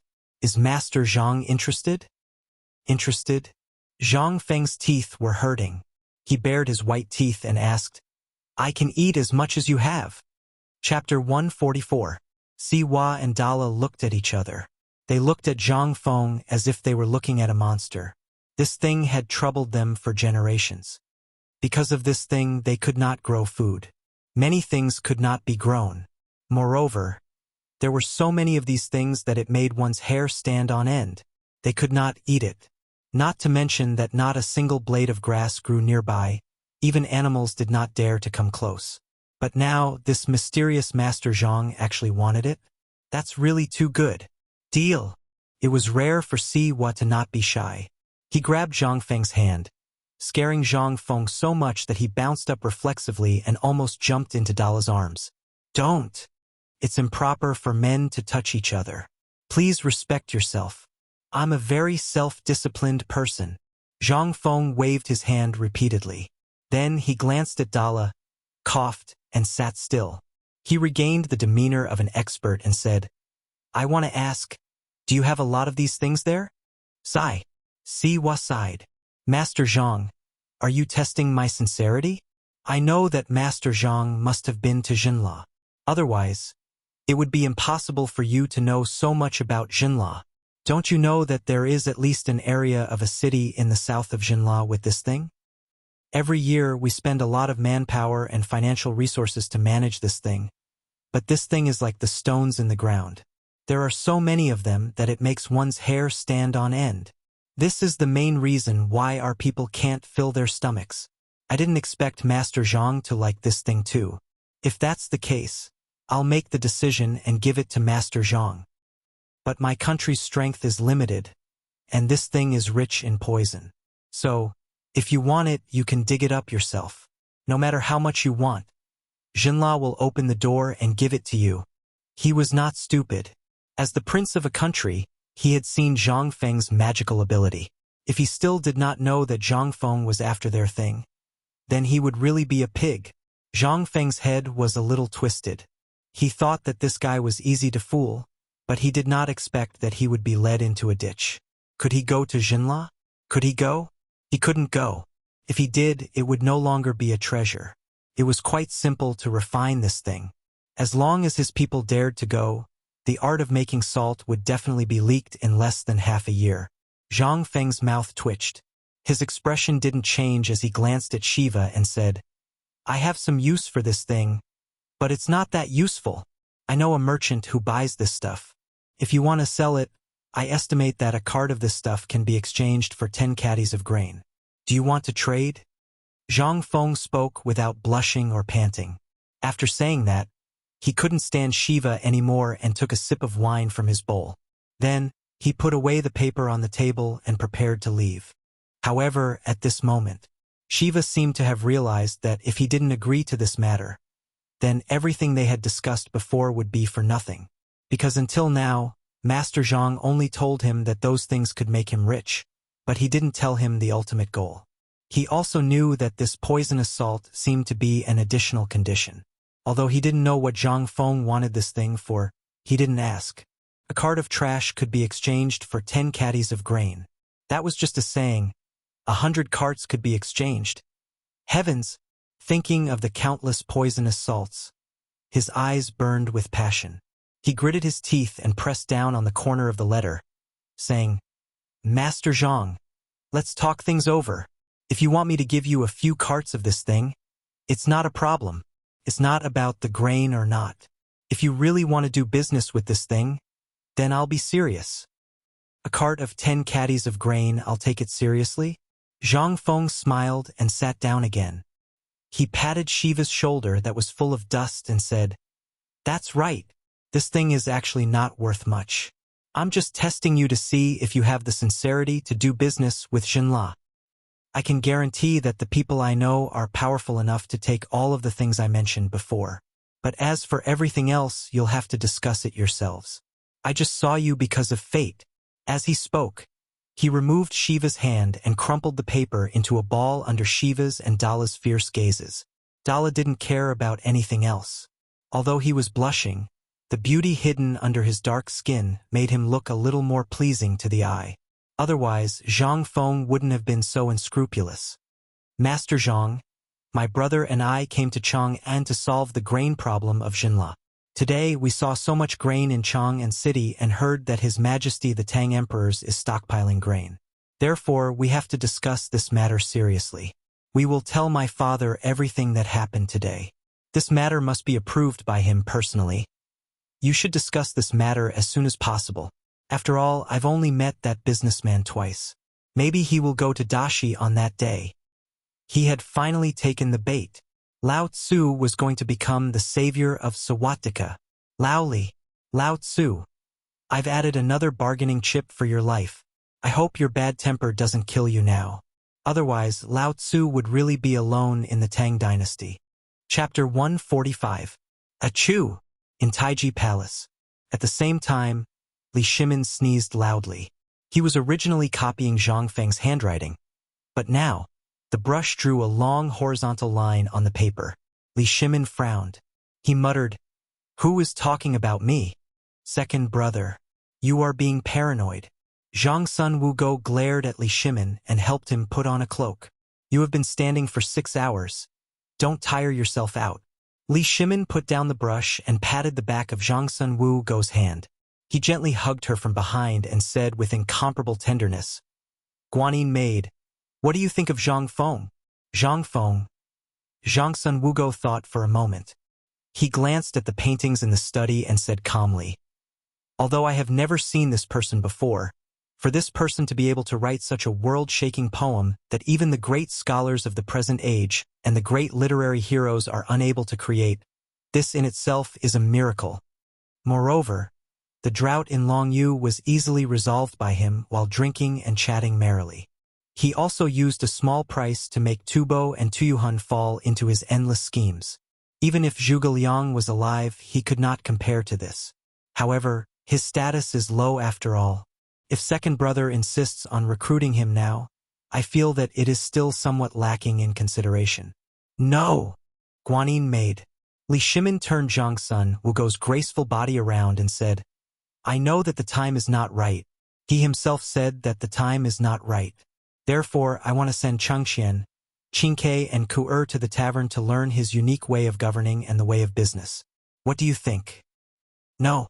Zhang Wugo's face was filled with shock as she hurriedly interrupted Li Shimin. Although this child's abilities are exceptional, he is still a commoner. If the emperor wants to send the crown prince and the other princes to the tavern, what will happen to the court? This will shake the entire country. But Li Shimin's face was full of bitterness. He was anxious to say something. However, before he could say anything, Empress Zhangxuan's little hand pressed against his lips. Second brother, I know that you want Changqian and the others to learn a few more things as soon as possible, but have you thought about Hongwen Guan and Imperial College? Do you want to be condemned by all the civil officials in the court? Seeing Li Shimin's gloomy expression, Zhang Wugo gently said, This concubine knows that in the imperial court, you are a lonely warrior. You long for someone to stand in your shoes and help you without a shred of selfishness. This concubine also knows that Zhang Feng's position in your heart has already surpassed everyone else. But this matter needs to be taken slowly. At the very least, Zhang Feng still needs a noble title. Li Shimin had a flash of inspiration. Yes, we will immediately issue an edict to bestow him a noble title.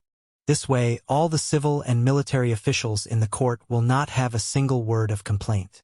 Your Majesty! Zhang Wugo hurriedly blocked the agitated Li Shimin. What name are you using? Right now, the matter of Tubo cannot be exposed. Moreover, the true effects of the water will have not been revealed. Even if the contribution of the salt-making technique is meritorious, this is not the time.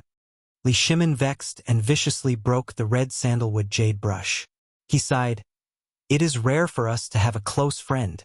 However, we can't do anything right now. Only something as insignificant as money can express one's sincerity. However, Guanyin servant, you should know that Zhang Feng's goal is not money. If he wants to be rich enough to rival a country, then the method of cooking locusts as well as the mysterious wine and delicacies, which one of these would not allow him to make a fortune? However, he did not. Perhaps it is because he is too lonely. At this time, Li Shimin somewhat believed Zhang Feng's words. He was an old monster who had lived for 5,000 years. However, when he thought of his exaggerated and indifferent way of speaking, it was completely to talk about loneliness. It was because he was lonely, endlessly lonely, that he told me everything. But how could Li Shimin not know the importance of each and every one of these things? If he really wanted to make money, he could completely know the value of the water wheel, and it was not only so much. However, the money given to him, he did not even count it and took it into his arms? It seemed that he was greedy for money, but in fact, he was hiding his loneliness. Was this the attitude of looking at the overall situation? When can we have such charm? Originally, he was prepared to find Zhang Feng earlier today. However, the trivial matters of Chang and city, as well as the matter of the foreign envoys, made him extremely busy. Only now did he have some free time. However, when he was free, his mind was full of Zhang Feng. At this time, Li Shimin had an urgent hope. He urgently hoped that Zhang Feng could be by his side and let him stand in the main hall of the political announcement palace.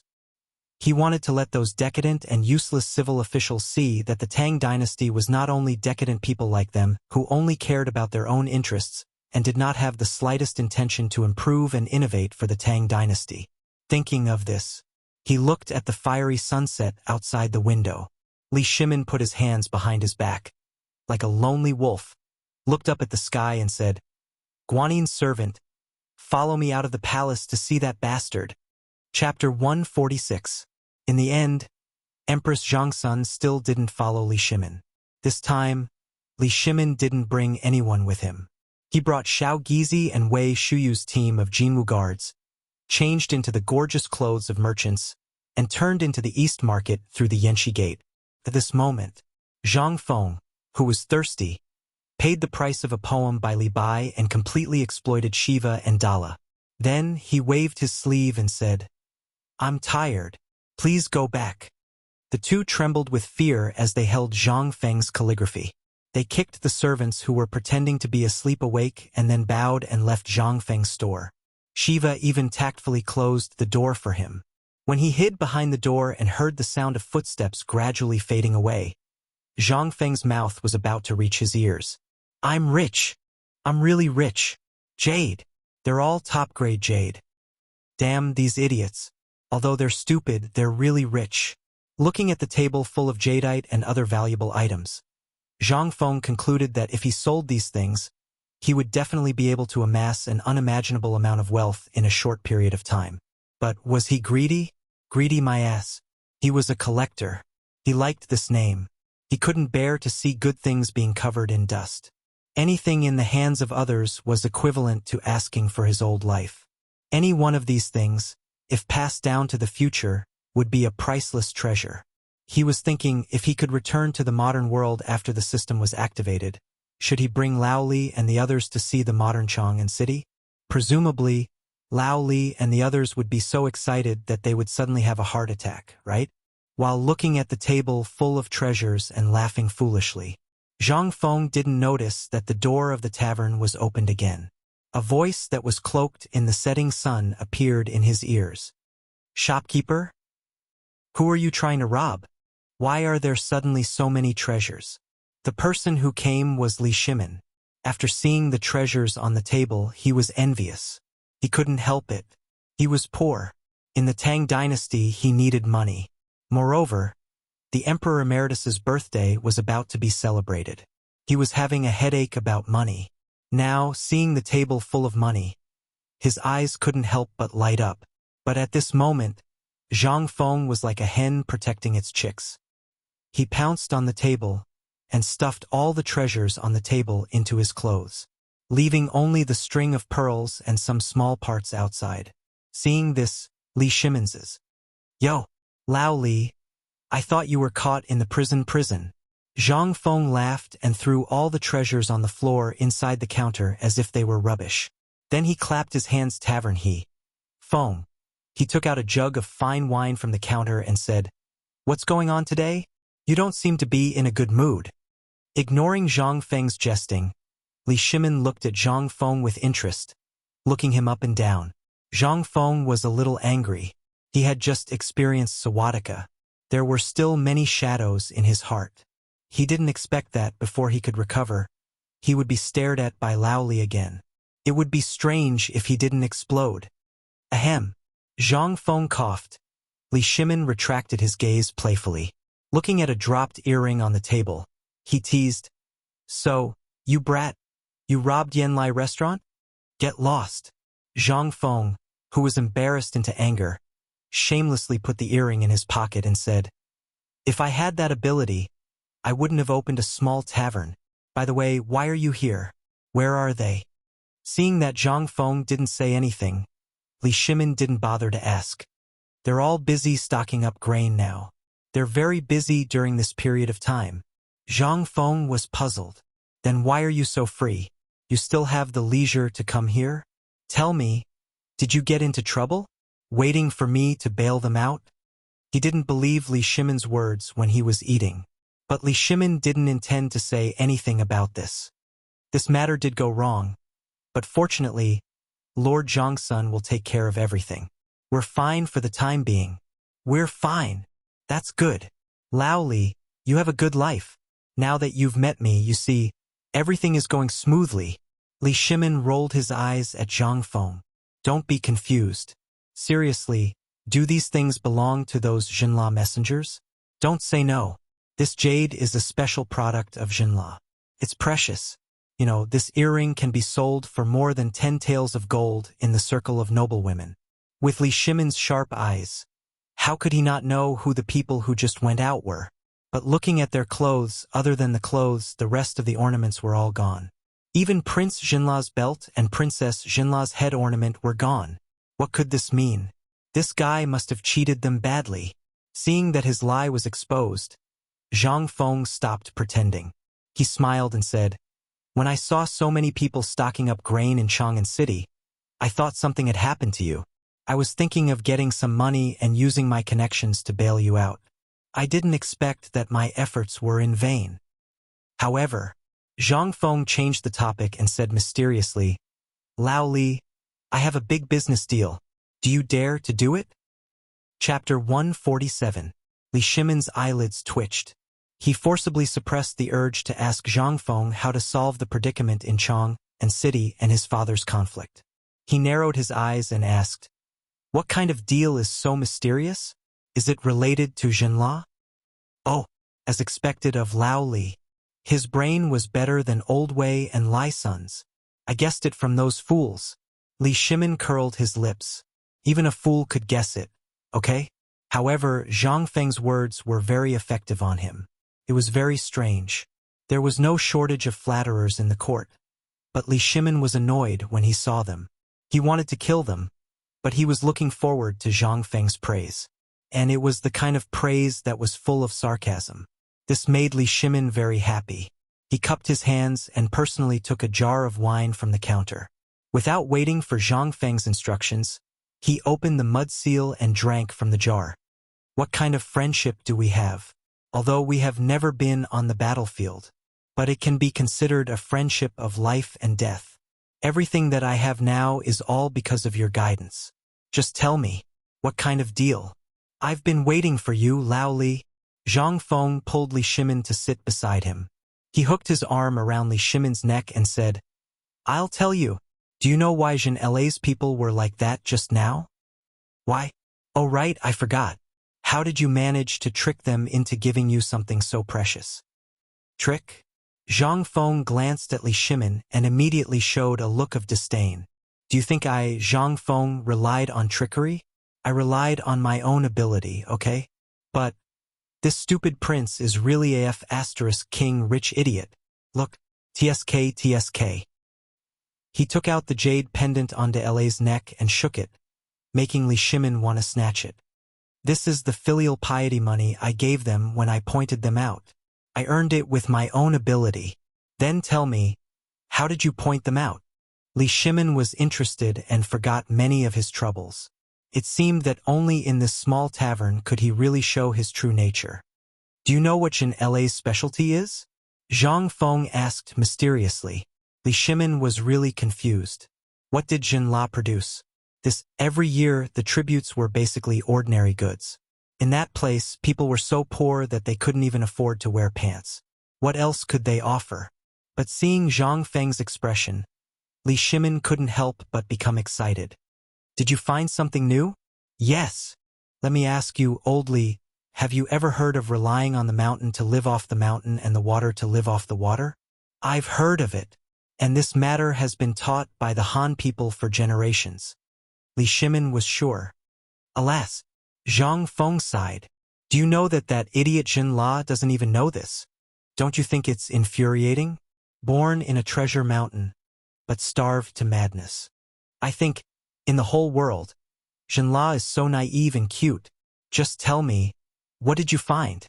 Li Shimon didn't wait for Zhang Feng to finish his long-winded speech and hurriedly poured him a bowl of wine and asked, "Don't worry. Listen to me first. This matter is related to the long-term supply of table salt and the important point of whether the Tang dynasty can firmly control the surrounding countries." "So powerful?" Li Shimon was also shocked. He hurriedly put down the irritation in his heart. He listened carefully. Zhang Feng was not in a hurry now. "What do the coastal areas rely on for a living, Lao Li?" "Fishing. The coastal areas of the Tang dynasty rely on fish for a living. Isn't Jin La doing the same?" Zhang Feng shook his head and asked again, "Then, what do they catch?" "Fish, just fish. Is there anything delicious in the sea?" "No way." Zhang Feng wanted to vomit blood. The sea, the coastal areas. What kind of place was that? That was a treasure bowl. Let me tell you, the most worthless thing in the sea is fish. Do you think those skinny, salty fish taste good? Li Shimin shrugged and sighed. You may not know. Sea fish are basically an important way to extract salt from the sea. The inland relies on this salt to survive. What do you think these sea fish mean? Wrong. Zhang Feng looked at Li Shimin as if looking at a fool and said, I really doubt you. Are you a businessman? Can't you think this way? Let me tell you, the most worthless thing in the sea is fish. And those things that you think are the most unsightly are the real good things. While talking, Zhang Feng took out a piece of paper again. He seriously drew the shape of a sea cucumber on the paper and said, This thing is called sea cucumber ginseng. You know it, right? I know this, but what does it have to do with this? Is the sea cucumber also a tonic? Zhang Feng exploded. It's more than a tonic. This thing is a great tonic. Do you know? If you eat too much of this thing, it can replenish qi and blood, and also nourish the kidney. Let's not talk about other benefits for the time being. Look at this. While talking, he drew lobsters again, especially Australian lobsters, seahorses, starfish, and so on. These are all tonics. When some things are combined with each other, it will be a medicinal herb. Extremely precious medicinal herbs. And this shell, this thing, grind it into powder, add some medicinal herbs, and add some pearls. It's a supreme treasure for women to beautify and whiten their skin.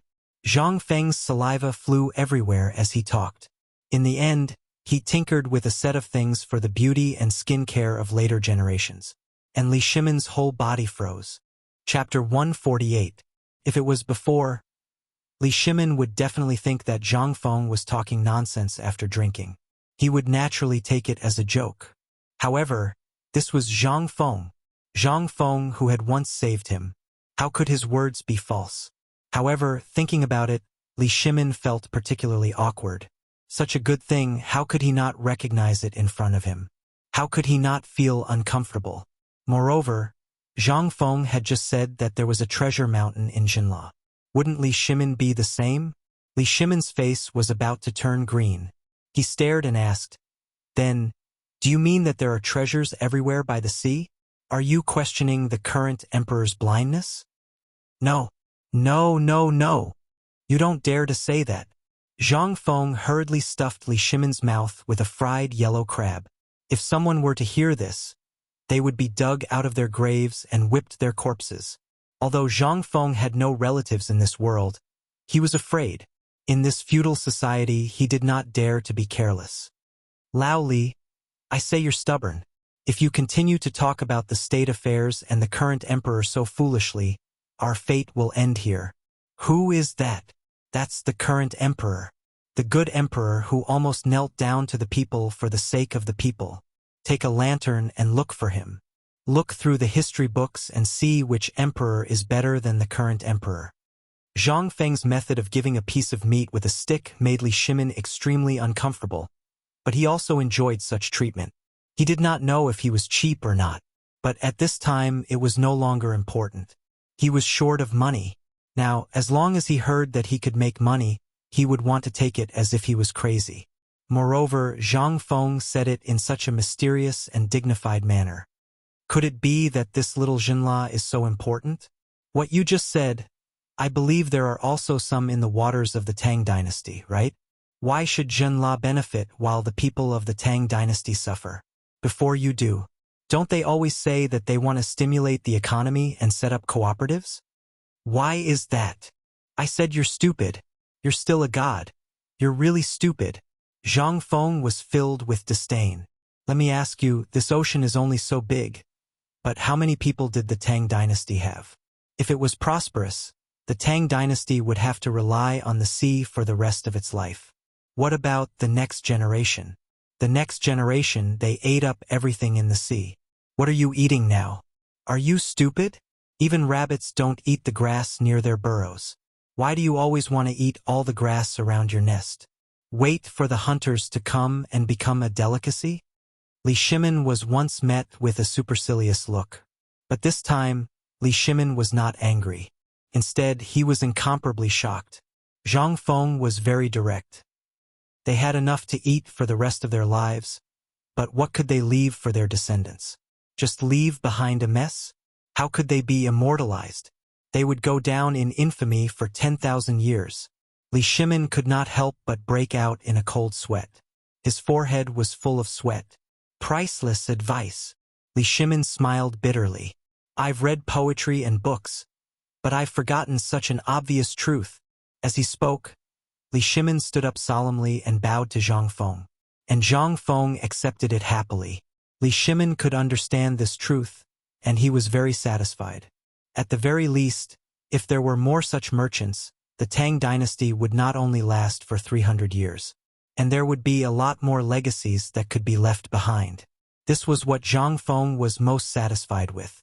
He was not satisfied. When the time came, he would buy Australian sponges from abroad for a few hundred yuan per caddy. This thing was not valuable, but he could only watch it be cheated. Why? Because it was extinct. Because of those idiots in history, it was extinct. The future generations wanted to eat it. Sure, please go abroad and buy it for tens or hundreds of times the price. If Zhang Feng's plan was implemented with Lao Li, Zhang Feng could foresee that in the future the whole world would be bought by the Tang dynasty and the people of Wuxia. After it was all bought, sorry, but do you want to eat it? Come. Lao Tzu could sell as much as he wanted. You don't want to buy it? Get lost. That was heroism. Wuxia lacked such heroism. That heroism was originally there, but it was obliterated by the extension of history. Zhang Feng's appearance was to prevent Wuxia from suffering any humiliation in the future, although he did not have any illusions. But the moment he transmigrated to the Tang dynasty, he had such a dream, since he was here, the most prosperous Tang dynasty in history.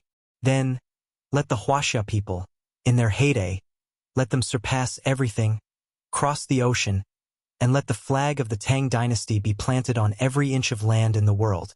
Let them be free labor for the Tang dynasty. Only then would it be worthy of Zhang Feng's title of the Emperor of Eternity. The Emperor of Eternity who truly completed the unification of the world. Not the half-baked Emperor Qin Shi Huang and Emperor Wu of Han. At this moment, Li Shimin was sighing. His heart was spreading and burning. And Zhang Feng was the same. At this moment, he suddenly felt that the world in the future was no longer so narrow. He was no longer alone. Which chivalrous person was not a lonely fighter? It was just that he let the trajectory of history, under the premise of normal operation, let him turn faster and farther. That was what he wanted to do in the future. Since he was here, then, he had to leave some memories, for Wuxia. He would leave a thick and colorful mark. Chapter 149. Li Shimin was very shocked. Such a brilliant plan. This was really a plan to eradicate the family. This plan might be carried out for several generations or even dozens of generations. But in his hands, he was the person at the helm of this plan. He controlled the future of this plan. This was even more exciting for his dream of a golden age where all countries would pay homage to him. Although he knew that he would not live until then.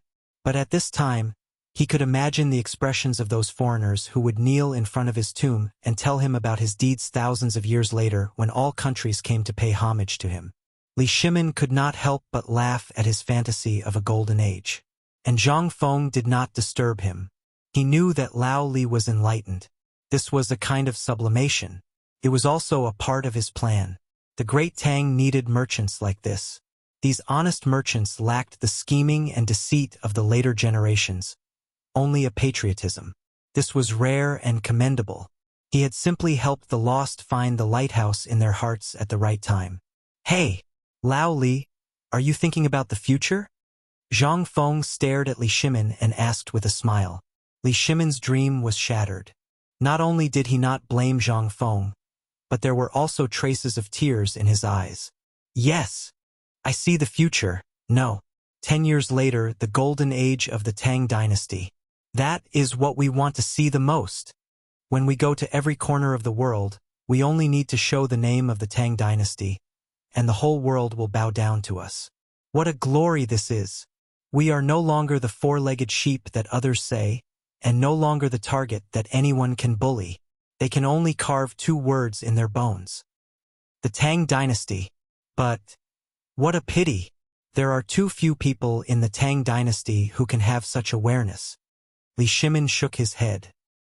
He abruptly picked up the wine jug and poured it over his head to hide the tears at the corners of his eyes. That's quite a lot. Zhang Feng patted Li Shimin's shoulder and said, "Let me tell you a story. Once upon a time, heavenly lightning struck a forest, and a huge fire burned in the forest for more than 100 days. There were flames everywhere in the air, just like the stars in the sky. Among them, one of the sparks was the size of a fingernail at first, but it drifted and drifted, and in the end, it was only the size of a needle tip that was about to extinguish. When he was about to die out, he landed on a withered grassland. Then, he slowly used the remaining heat of his ashes to ignite the entire grassland." Li Shimin listened attentively. It was as if he was the spark in front of him.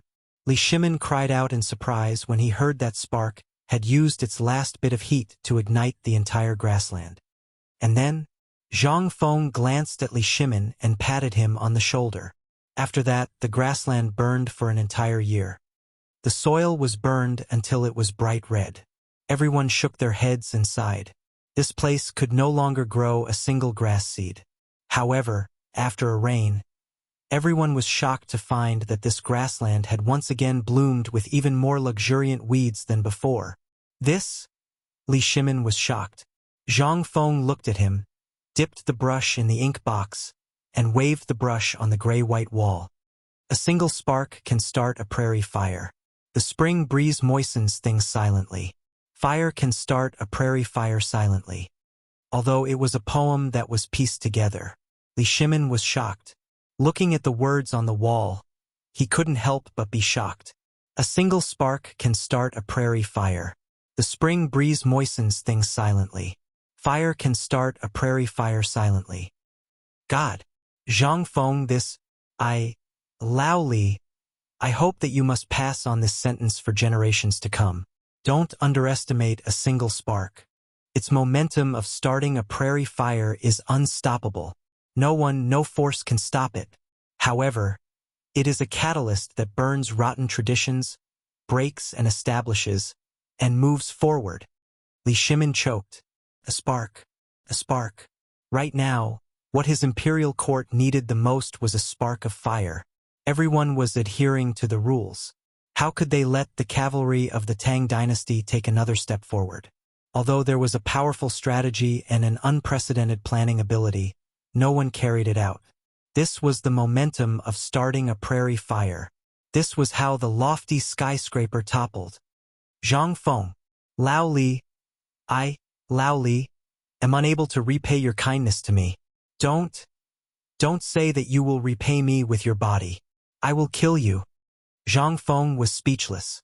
He hurriedly supported Li Shimin's kneeling posture and said speechlessly. Zhang Feng's words perfectly resolved the crisis. Because just now, on the beam of his house, Wei Shuyu's crossbow was already aimed at him.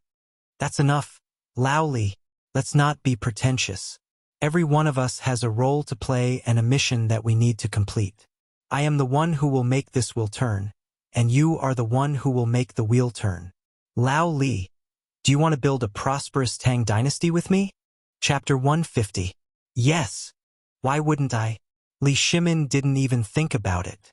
Until now, he no longer had any doubts about the mystery of Zhang Feng's origin.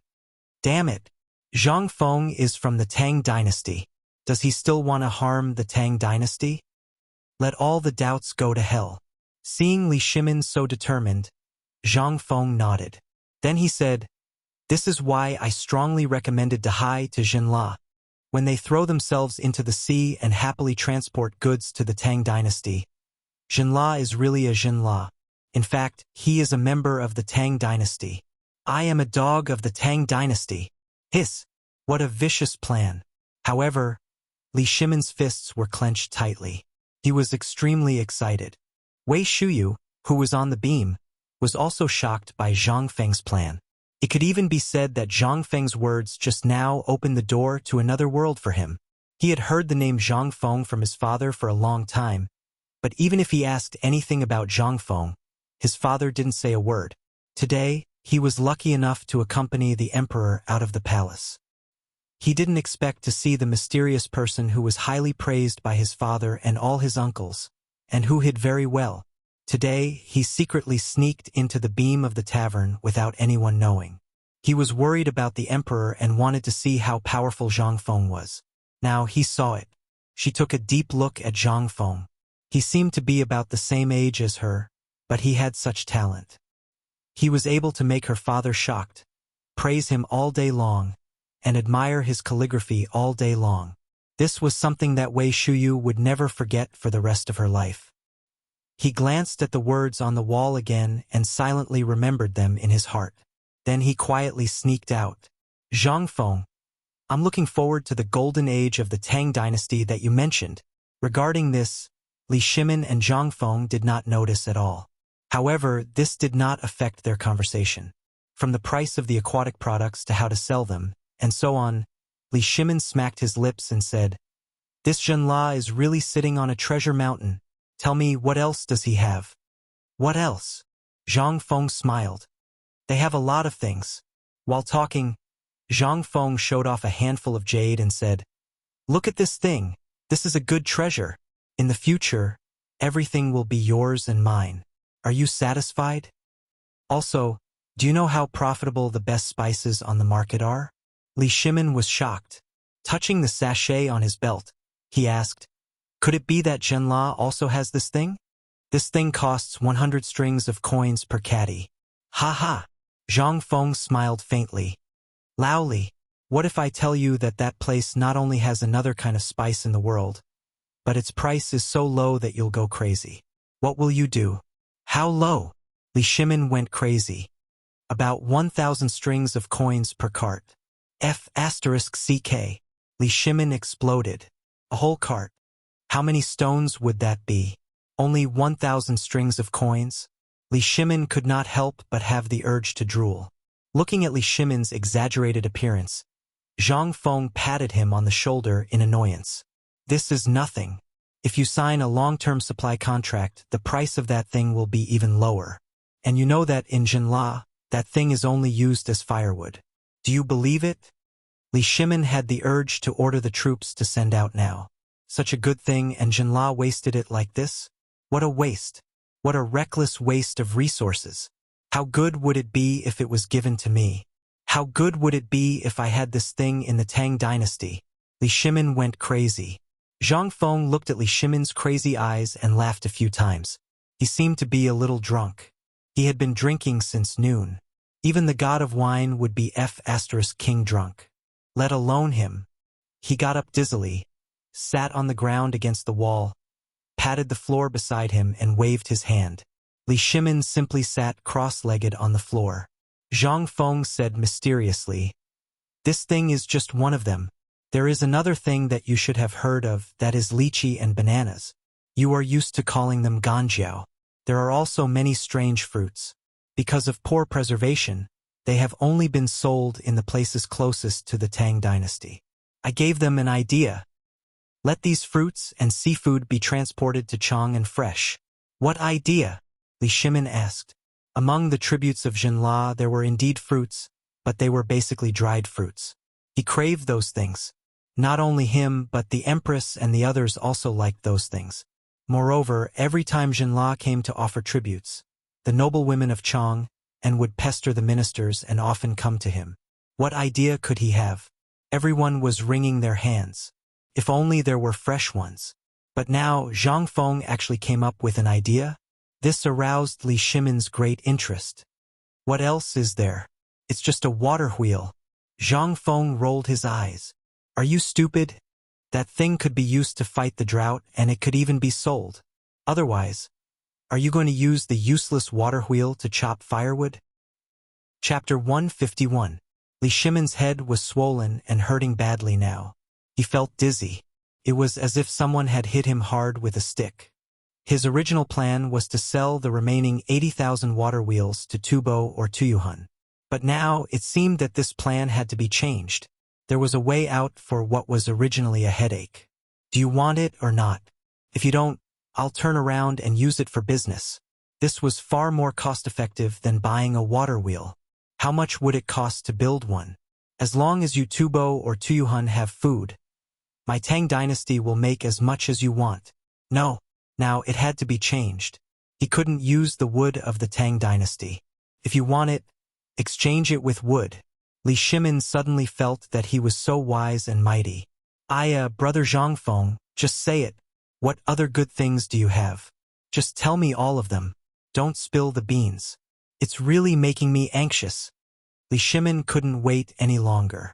He couldn't wait to go back and personally summon Prince Jinla and the others. It would be best if he signed the contract tonight for 100 years. No, a 500-year contract. He would directly tie him down. Zhang Feng saw that Li Shimin was really smiling at this time, without the worry when he entered the door, and said slowly, "Actually, the map outside Jinla is very big. They are very wild and barbaric. There are even places where people are still eating raw meat and drinking blood. There are countless resources in such places waiting for us to explore, so Jinla is our first step, and Jinla is actually nothing." Lao Li. Zhang Feng couldn't help but sigh. He was afraid that what he was about to say would scare him. An endless supply of salt. Even if it was recorded in history that it was mined from the Tang dynasty, at least during Zhang Feng's time, there were still people mining. Although at that time no one cared about salt. He only went to take a look out of curiosity when he heard the old man in Sawadika talk about it when he was traveling. This was enough to show how abundant the production of this thing was, right? Even after thousands of years, they still couldn't finish digging. If this wasn't a treasure, then what was? Zhang Feng wanted to completely turn salt into a cheap commodity. This Jinla was the key to this. Otherwise, with the amount of salt produced in the Tang dynasty, not to mention selling it, it wouldn't even be enough for them to eat. But now everything is fine. With this toy, those with big necks could scram to the Tubo Turks, Dashi Empire, and other places. The Tang dynasty does not welcome you. No, this Lao Tzu. Zhang Feng doesn't welcome you. Brother Zhang Feng? Brother, wake up. Originally, Li Shimin had been waiting for Zhang Feng to say something. But after waiting for a long time, he finally realized that Zhang Feng was laughing sinisterly. That smile was so cheap that Li Shimin wished he could slap him away. He shook Zhang Feng to wake him up speechlessly. Zhang Feng coughed without blushing and said, "Lao Li, I think you'd better be prepared first. What I'm going to say next, don't talk nonsense. Just say it. You're a porcelain hammer." Fine. I'll say it." Zhang Feng was a little speechless. He couldn't even pretend to be cool anymore. "If I'm not comfortable, you won't have it easy either." Thinking of this, Zhang Feng smiled and said, "Do you know what's the most valuable and precious thing of Jinla? What does the Tang dynasty need the most now? Don't talk about food. If Jinla had food, he wouldn't have come to the Tang dynasty to ask for food." Li Shimin curled his lips. "It's not food. It's something else that concerns the people's livelihood." Li Shimin couldn't figure it out. He was very anxious. There were too many things that concerned the people's livelihood. How could he know what Zhang Feng was up to? Just as Li Shimin was about to strangle Zhang Feng's neck, Zhang Feng stretched out a hand to stop Li Shimin, and then said a word faintly. "Salt. There are countless salt mines that can at least supply all the people in the Tang dynasty. They won't dry up even after 500 years of free trial." Boom! Li Shimin felt like he was struck by lightning. Otherwise, how could he fall to the ground? And there was a big bump on his forehead. However, all of this was not important. Li Shimin grabbed Zhang Feng's collar and asked with a very serious expression, "What did you say? Say it again?" Zhang Feng was also confused. This Lao Li, why did his expression and aura look a bit like a person? However, at this time he was drunk and dizzy. How could he have the mind to think about who Li Shimin looked like? He patted the shocked Li Shimin and said, "Lao Li, that's where you're wrong. I told you to be prepared. You didn't wet your pants, did you?" Under Li Shimin's murderous gaze, Zhang Feng was terrified. "Okay, I won't tease you anymore. Actually, this is true. I was just casually asking. I didn't expect that at least one city area in Jinla is a poisonous salt mine that even birds and beasts don't dare to enter." I estimated that if we can get it within 500 years of the Tang dynasty, everyone can buy a caddy of salt for only 1 coin. Li Shimin still didn't believe it. However, he also knew that his attitude was a bit too excited. Fortunately, Zhang Feng was drunk at this time. Otherwise, he would definitely give himself away. Li Shimin smiled bitterly. He still couldn't be as calm as an ancient well. He put his arm around Zhang Feng's shoulder and asked, "Then, what kind of price did you pay? I believe that the people of Jinla can't think of this, right?" You may not be able to guess my answer." Chapter 152. Li Shimin was speechless. He wished he could strangle Zhang Feng to death. This bastard always pretended to be mysterious to keep him in suspense. Couldn't he just say everything he knew in one breath? Would he die? However, salt. Salt that could last the Tang dynasty for 500 years. This was something Li Shimin dreamed of doing. He just didn't expect that there would be such a treasure in the barren land of Jinla. Ridiculous. Ridiculous. Li Shimin sighed. He smiled bitterly and said, "Jinla used to be a barren land because of that. But after what you said, didn't it become a land of treasures?" "Treasures?" Zhang Feng smiled. "If I told you that in the south of that place, rice can be grown 3 times a year, would you believe me? If you control the port of Mai, you can make all kinds of seasonings and aromatherapy for food. At that time, if the wheat and sorghum of the north could be successfully cultivated as well as the rice of the south, and they could be obtained from that small tribe, how could there be a famine in the Great Tang by then? By then, even if you don't control Tubo, Tuyuhun, and other countries, the food of the Tang dynasty will be enough to fill people to death. Other countries will beg you to give them some food." Zhang Feng didn't plan to say this. He was going to keep it as a trump card. When he entered the imperial court, this thing would be the capital for his rise. Although he knew that the imperial court had always been a battlefield, who would dare to oppose him when he controlled the food lifeline of the Tang dynasty? Lao Tzu wouldn't give you any food even if he had it. "You'll starve to death, you bastard." This was Zhang Feng's life-saving trump card. He didn't dare to use it easily. This encounter with the people of Jinla reminded him of the richness of that place. That was why he kept scolding those people who were sitting on a mountain of treasures and starving to death. They deserved to starve to death. They deserved it. Zhang Feng spat again in his heart before he patted Li Shimin's neck in satisfaction. "Brother, just you wait and see." In their eyes, it was indeed poisonous salt. But as long as it's in our hands, it's a treasure trove. Not only will the people of the Tang dynasty have salt to eat, but we can also guarantee the consumption of salt in the surrounding countries. The 500 years I said is a conservative estimate. It's an estimate based on the predictions of all the people in the surrounding countries. Gulp. Li Shimin swallowed hard. His voice was a little hoarse. "Brother Zhang, brother. You are my true brother. Let me ask you, what price did you pay? Could it be that you want to marry that dark-skinned princess? You are really a good person. Marry that Darla? No, no, no. Lao Li." Lao Tzu was not blind. How could he be interested in such an idiotic woman? He's just sitting there all day, not even letting out a fart. What do I need him for? Li Shimin sighed again, revealing a, "You know what I mean, look." The look in his eyes was complicated. Although he was trying his best to quibble, Li Shimin understood from the first time he saw Zhang Feng send the two of them off. The princess and Zhang Feng were reluctant to part with each other. Men. Who was not lustful? Men who were not lustful. One was a gentleman who loved openly, and the other was a man who sacrificed his life for the sake of righteousness. Li Shimin suddenly felt that he and Zhang Feng were the same kind of people. They were doing this for the sake of righteousness. Gentlemen. Nothing could be better than this. When we enter the palace, if I let you suffer even a little bit, I, Li Shimin, will pronounce my name backwards. Li Shimin secretly swore. Zhang Feng, on the other hand, was furious. The more furious he was, the more Li Shimin felt that this was likely to be true. In the end, Zhang Feng did not explain. Who cares? Son of a bitch. Was it easy for Lao Tzu?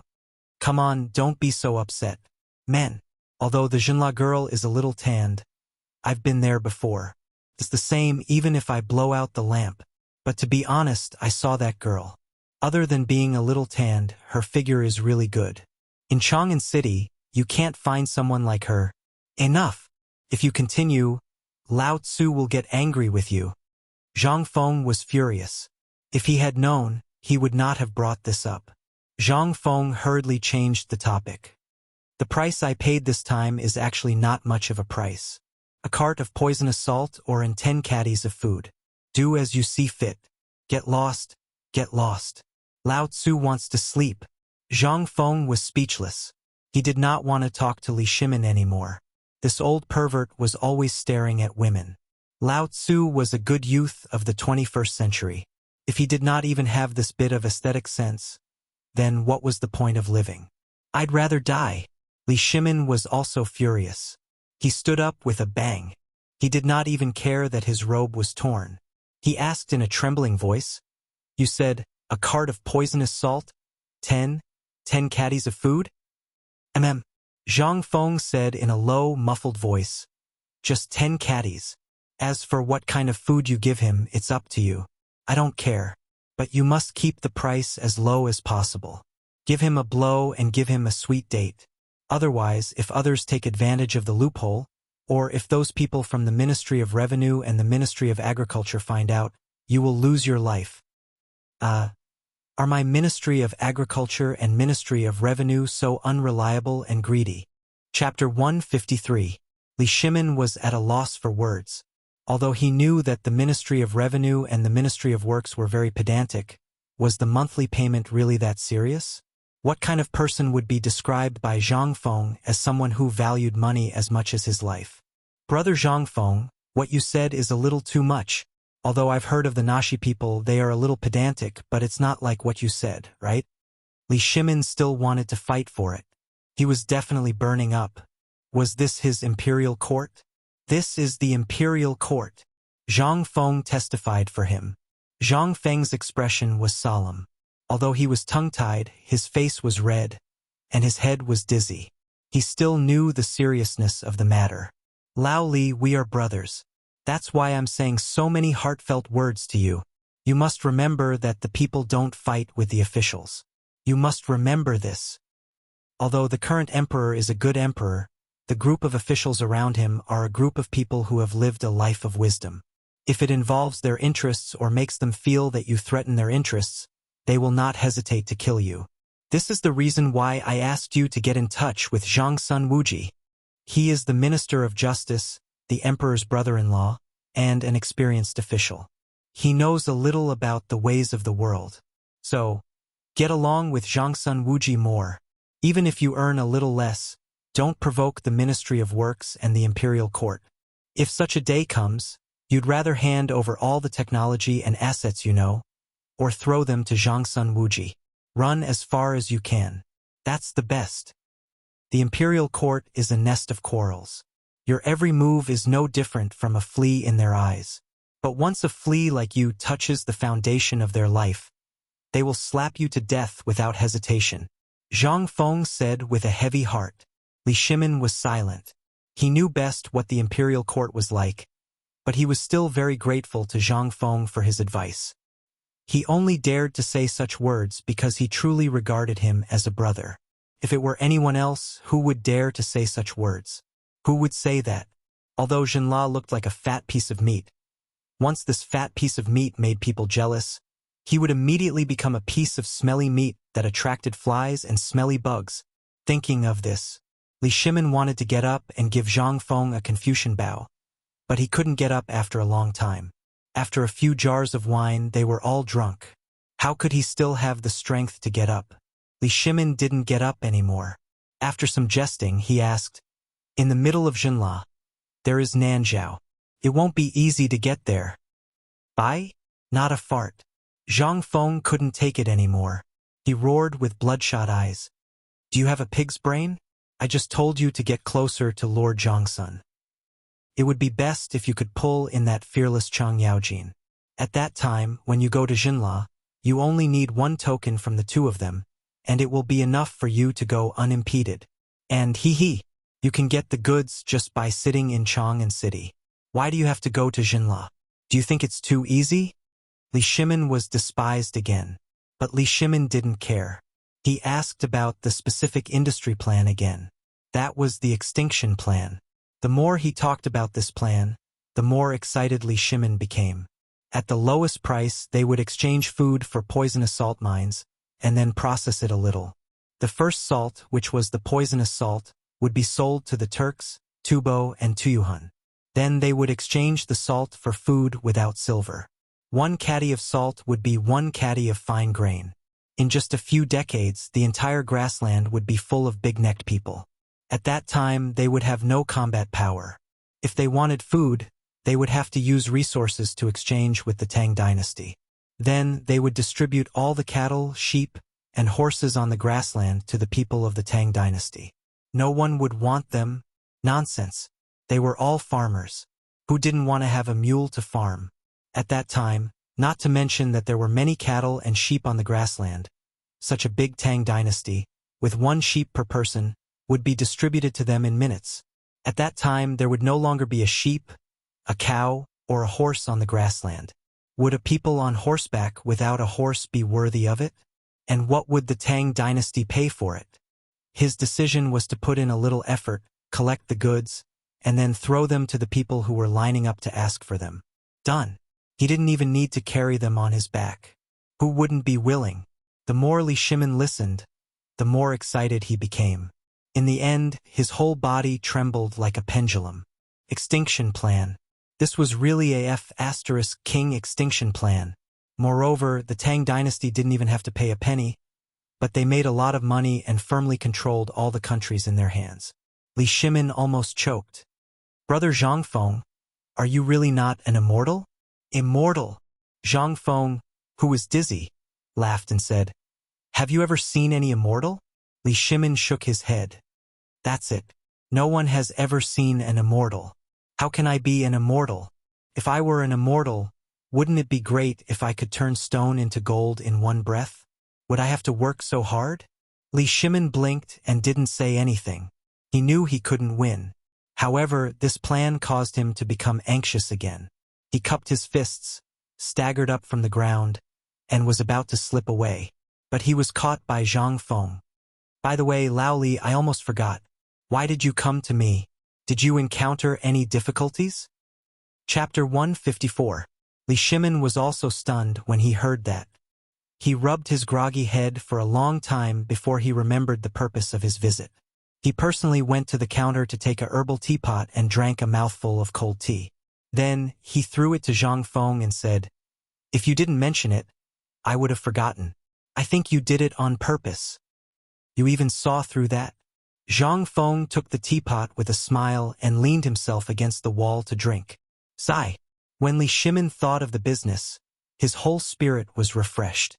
"This is my family's business, so it's not good to talk about it. But I really have no choice. Say it. As a brother, I don't have any other skills, but I have a glib tongue." Li Shimin ignored Zhang Feng and seemed to be immersed in his memories. "Originally, there were 3 of us brothers. My father built a family business with his good friends in the Guanlong area for the sake of singing.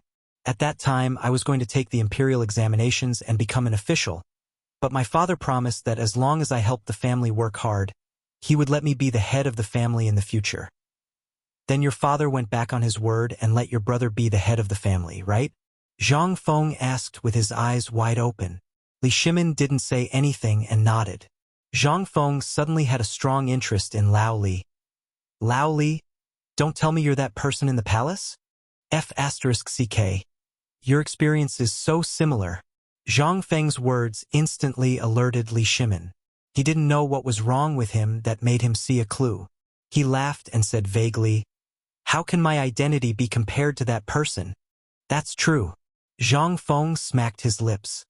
He would rather die than believe that this master had any connection with that person in the palace. Damn it, there was no possibility at all, okay? "Let me tell you a story," Zhang Feng said faintly. "Speaking of which, there is still half a month before the birthday of that person in the palace. But look at how the current emperor treats him. Although your experience is similar to His Majesty's, let me tell you, even if you're just a little commoner and His Majesty, you're all the same. We're all mortals, born and raised by mothers and fathers. The difference between us and animals is that we have feelings. Although the current emperor has used some tricks, he still wholeheartedly wants what his father wants. Even if he has to run hundreds of horses to death, he will still get it for him from the ends of the earth. Li Shimin fell silent. His eyes were filled with worry. Zhang Feng patted his shoulder and said, "Actually, have you ever heard of this saying? The son wants to raise, but the father doesn't wait for him. Is it the father's fault for not teaching him well? If your father didn't make a promise back then, you might not have achieved what you have today, and you might not be able to see me today. You should be glad that your father didn't let you enter the big dye vat in the imperial court." "But I'm already in it," Li Shimin shouted in his heart. "Brother Zhang Feng, you said that the son wants to raise, but the father doesn't wait for him. I'm indeed facing this problem now. My old father, because I fought for the position of the head of the family, and my brothers left the Tang dynasty one after another, so he has always hated me and doesn't like me. He's very similar to His Majesty. I also want to redeem myself. Previously, I was young and impetuous, and my brothers joined forces to mess with me. How could I not resist?" Zhang Feng fell silent. Was Lao Li wrong? That was right. He was the same as His Majesty. They just wanted to survive in the cracks. This might be the characteristic of the men in Guangzhou. Where the hell did this tradition come from? For a lousy reputation, to destroy the false title of the head of the family, they didn't even understand the principle of family harmony and prosperity? Did they have to fight to the death? "Lao Li, actually, I have no right to ask about your family's affairs, and I don't dare to make decisions for you because every family has its own difficulties. I can only say that all of this today is your family's own fault. Listen to me first." Zhang Feng pressed Li Shimin's shoulder to shut him up, and then said, "I don't want to hear about your past. I think it's not as wonderful as His Majesty's. But you have to remember that there's no overnight hatred between father and son. Your original intention is for the family business. This is understandable, but please remember one thing. Admit defeat. You're a father now. Do you want your children to learn from you in the future?" Li Shimin was abnormally shocked. He really hadn't thought about this matter. It's the father's fault if the son doesn't teach. He knew this sentence from Old Man Kong. "But I know you have concerns, but you must remember one thing. Think more for the future generations. Admit defeat and lower your head to your father. I know your personality, and you're not that hard to talk to. Otherwise, do you think I, Zhang Feng, am willing to be friends with anyone? If that's the case, then right now, the streets are filled with my brothers and friends. Please, Brother Zhang Feng, enlighten me. My father's birthday is in a few days. I'm also thinking about how to resolve the conflict between us at this time, but I have no way, so it's like this." "How is there no way?" Zhang Feng smiled mysteriously and pointed at his head. "Think carefully. Do you have a way to resolve your father and son relationship?" Chapter 155. Want? If I want, will I expose all my dirty linen to you? Li Shimin shook his head speechlessly. Zhang Feng wanted to slap Li Shimin's head hard to see if he was a blockhead. However, he reached out his hand and stopped in the end. He couldn't reach it, and he didn't have the strength. He staggered and fell to the floor. The teacup in his hand was thrown into Li Shimin's arms. In an instant, he looked like he had wet his pants. Li Shimin frowned at the sight. Zhang Feng acted as if nothing had happened and simply laid on the floor. The cold floor made him feel a little less drunk. At this moment, he finally understood.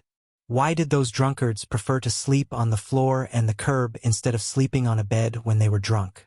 It was so damn comfortable. You're a blockhead. To think that I've told you so much before. You didn't listen to me at all. Let me ask you, why is your father unhappy with you? Are you the one who snatched the position of the head of the family? Wrong. He promised to give it to you, but you snatched it from him. This is his fault. If you can't do it, don't agree. But why can't he get along with you? Is it because I drove my brothers away? Li Shimin asked hurriedly. No. Zhang Feng stamped on the floor randomly. This is all because of one original intention, which is to revitalize the family business. No matter how you become the head of the family, your father hopes that you can lead the family to glory and glory. Let me ask you, are you bringing glory to your ancestors now? Li Shimin was silent. He was deep in thought. Although your family business is nothing in my opinion, if you want to resolve the conflict between you and your father, let me ask you something. Before you came here, were you angry with your father? Yes. Because of the grain storage. That's it. Since he's willing to talk to you about business matters, it means that the conflict between you two can be resolved. As long as he doesn't care what I do, I'll just give him a cold shoulder. Zhang Feng was extremely thirsty. He pointed at his mouth. Li Shimin simply stuffed the spout into Zhang Feng's mouth. Li Shimin was shocked. Imperial father didn't ignore me. Although he was in the depths of the harem, he still cared about the people's livelihood. Then, if I were to make all my plans, I got it.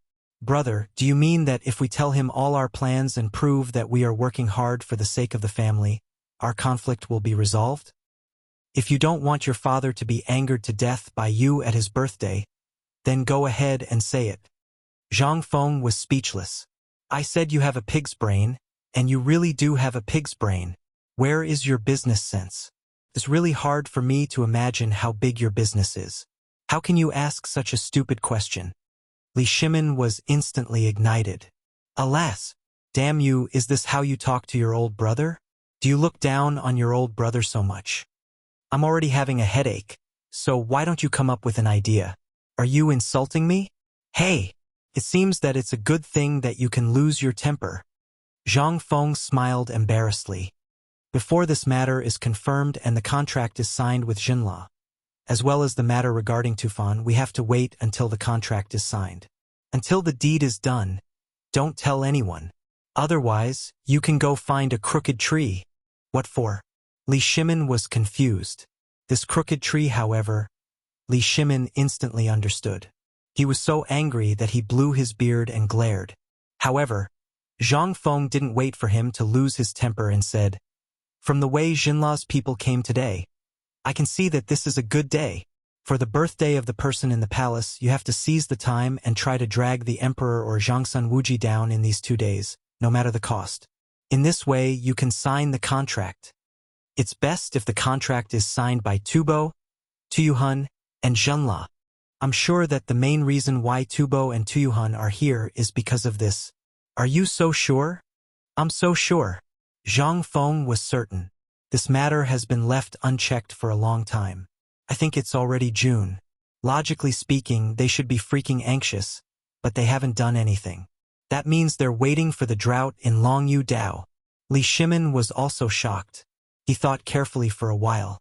In his mind, the list of tributes presented by Tubo and Tuyuhun's envoys appeared.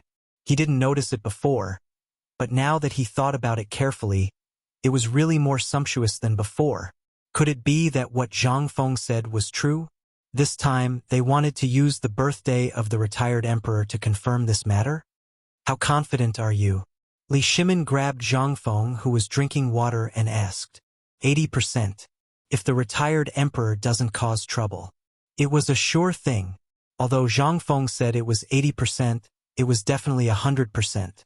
Because, with Zhang Feng's temper, he would never smooth things over. He would always leave a safe place for himself. Li Shimin's eyes flashed a trace of ruthlessness. It seems that Chang and is going to have a big change in this birthday.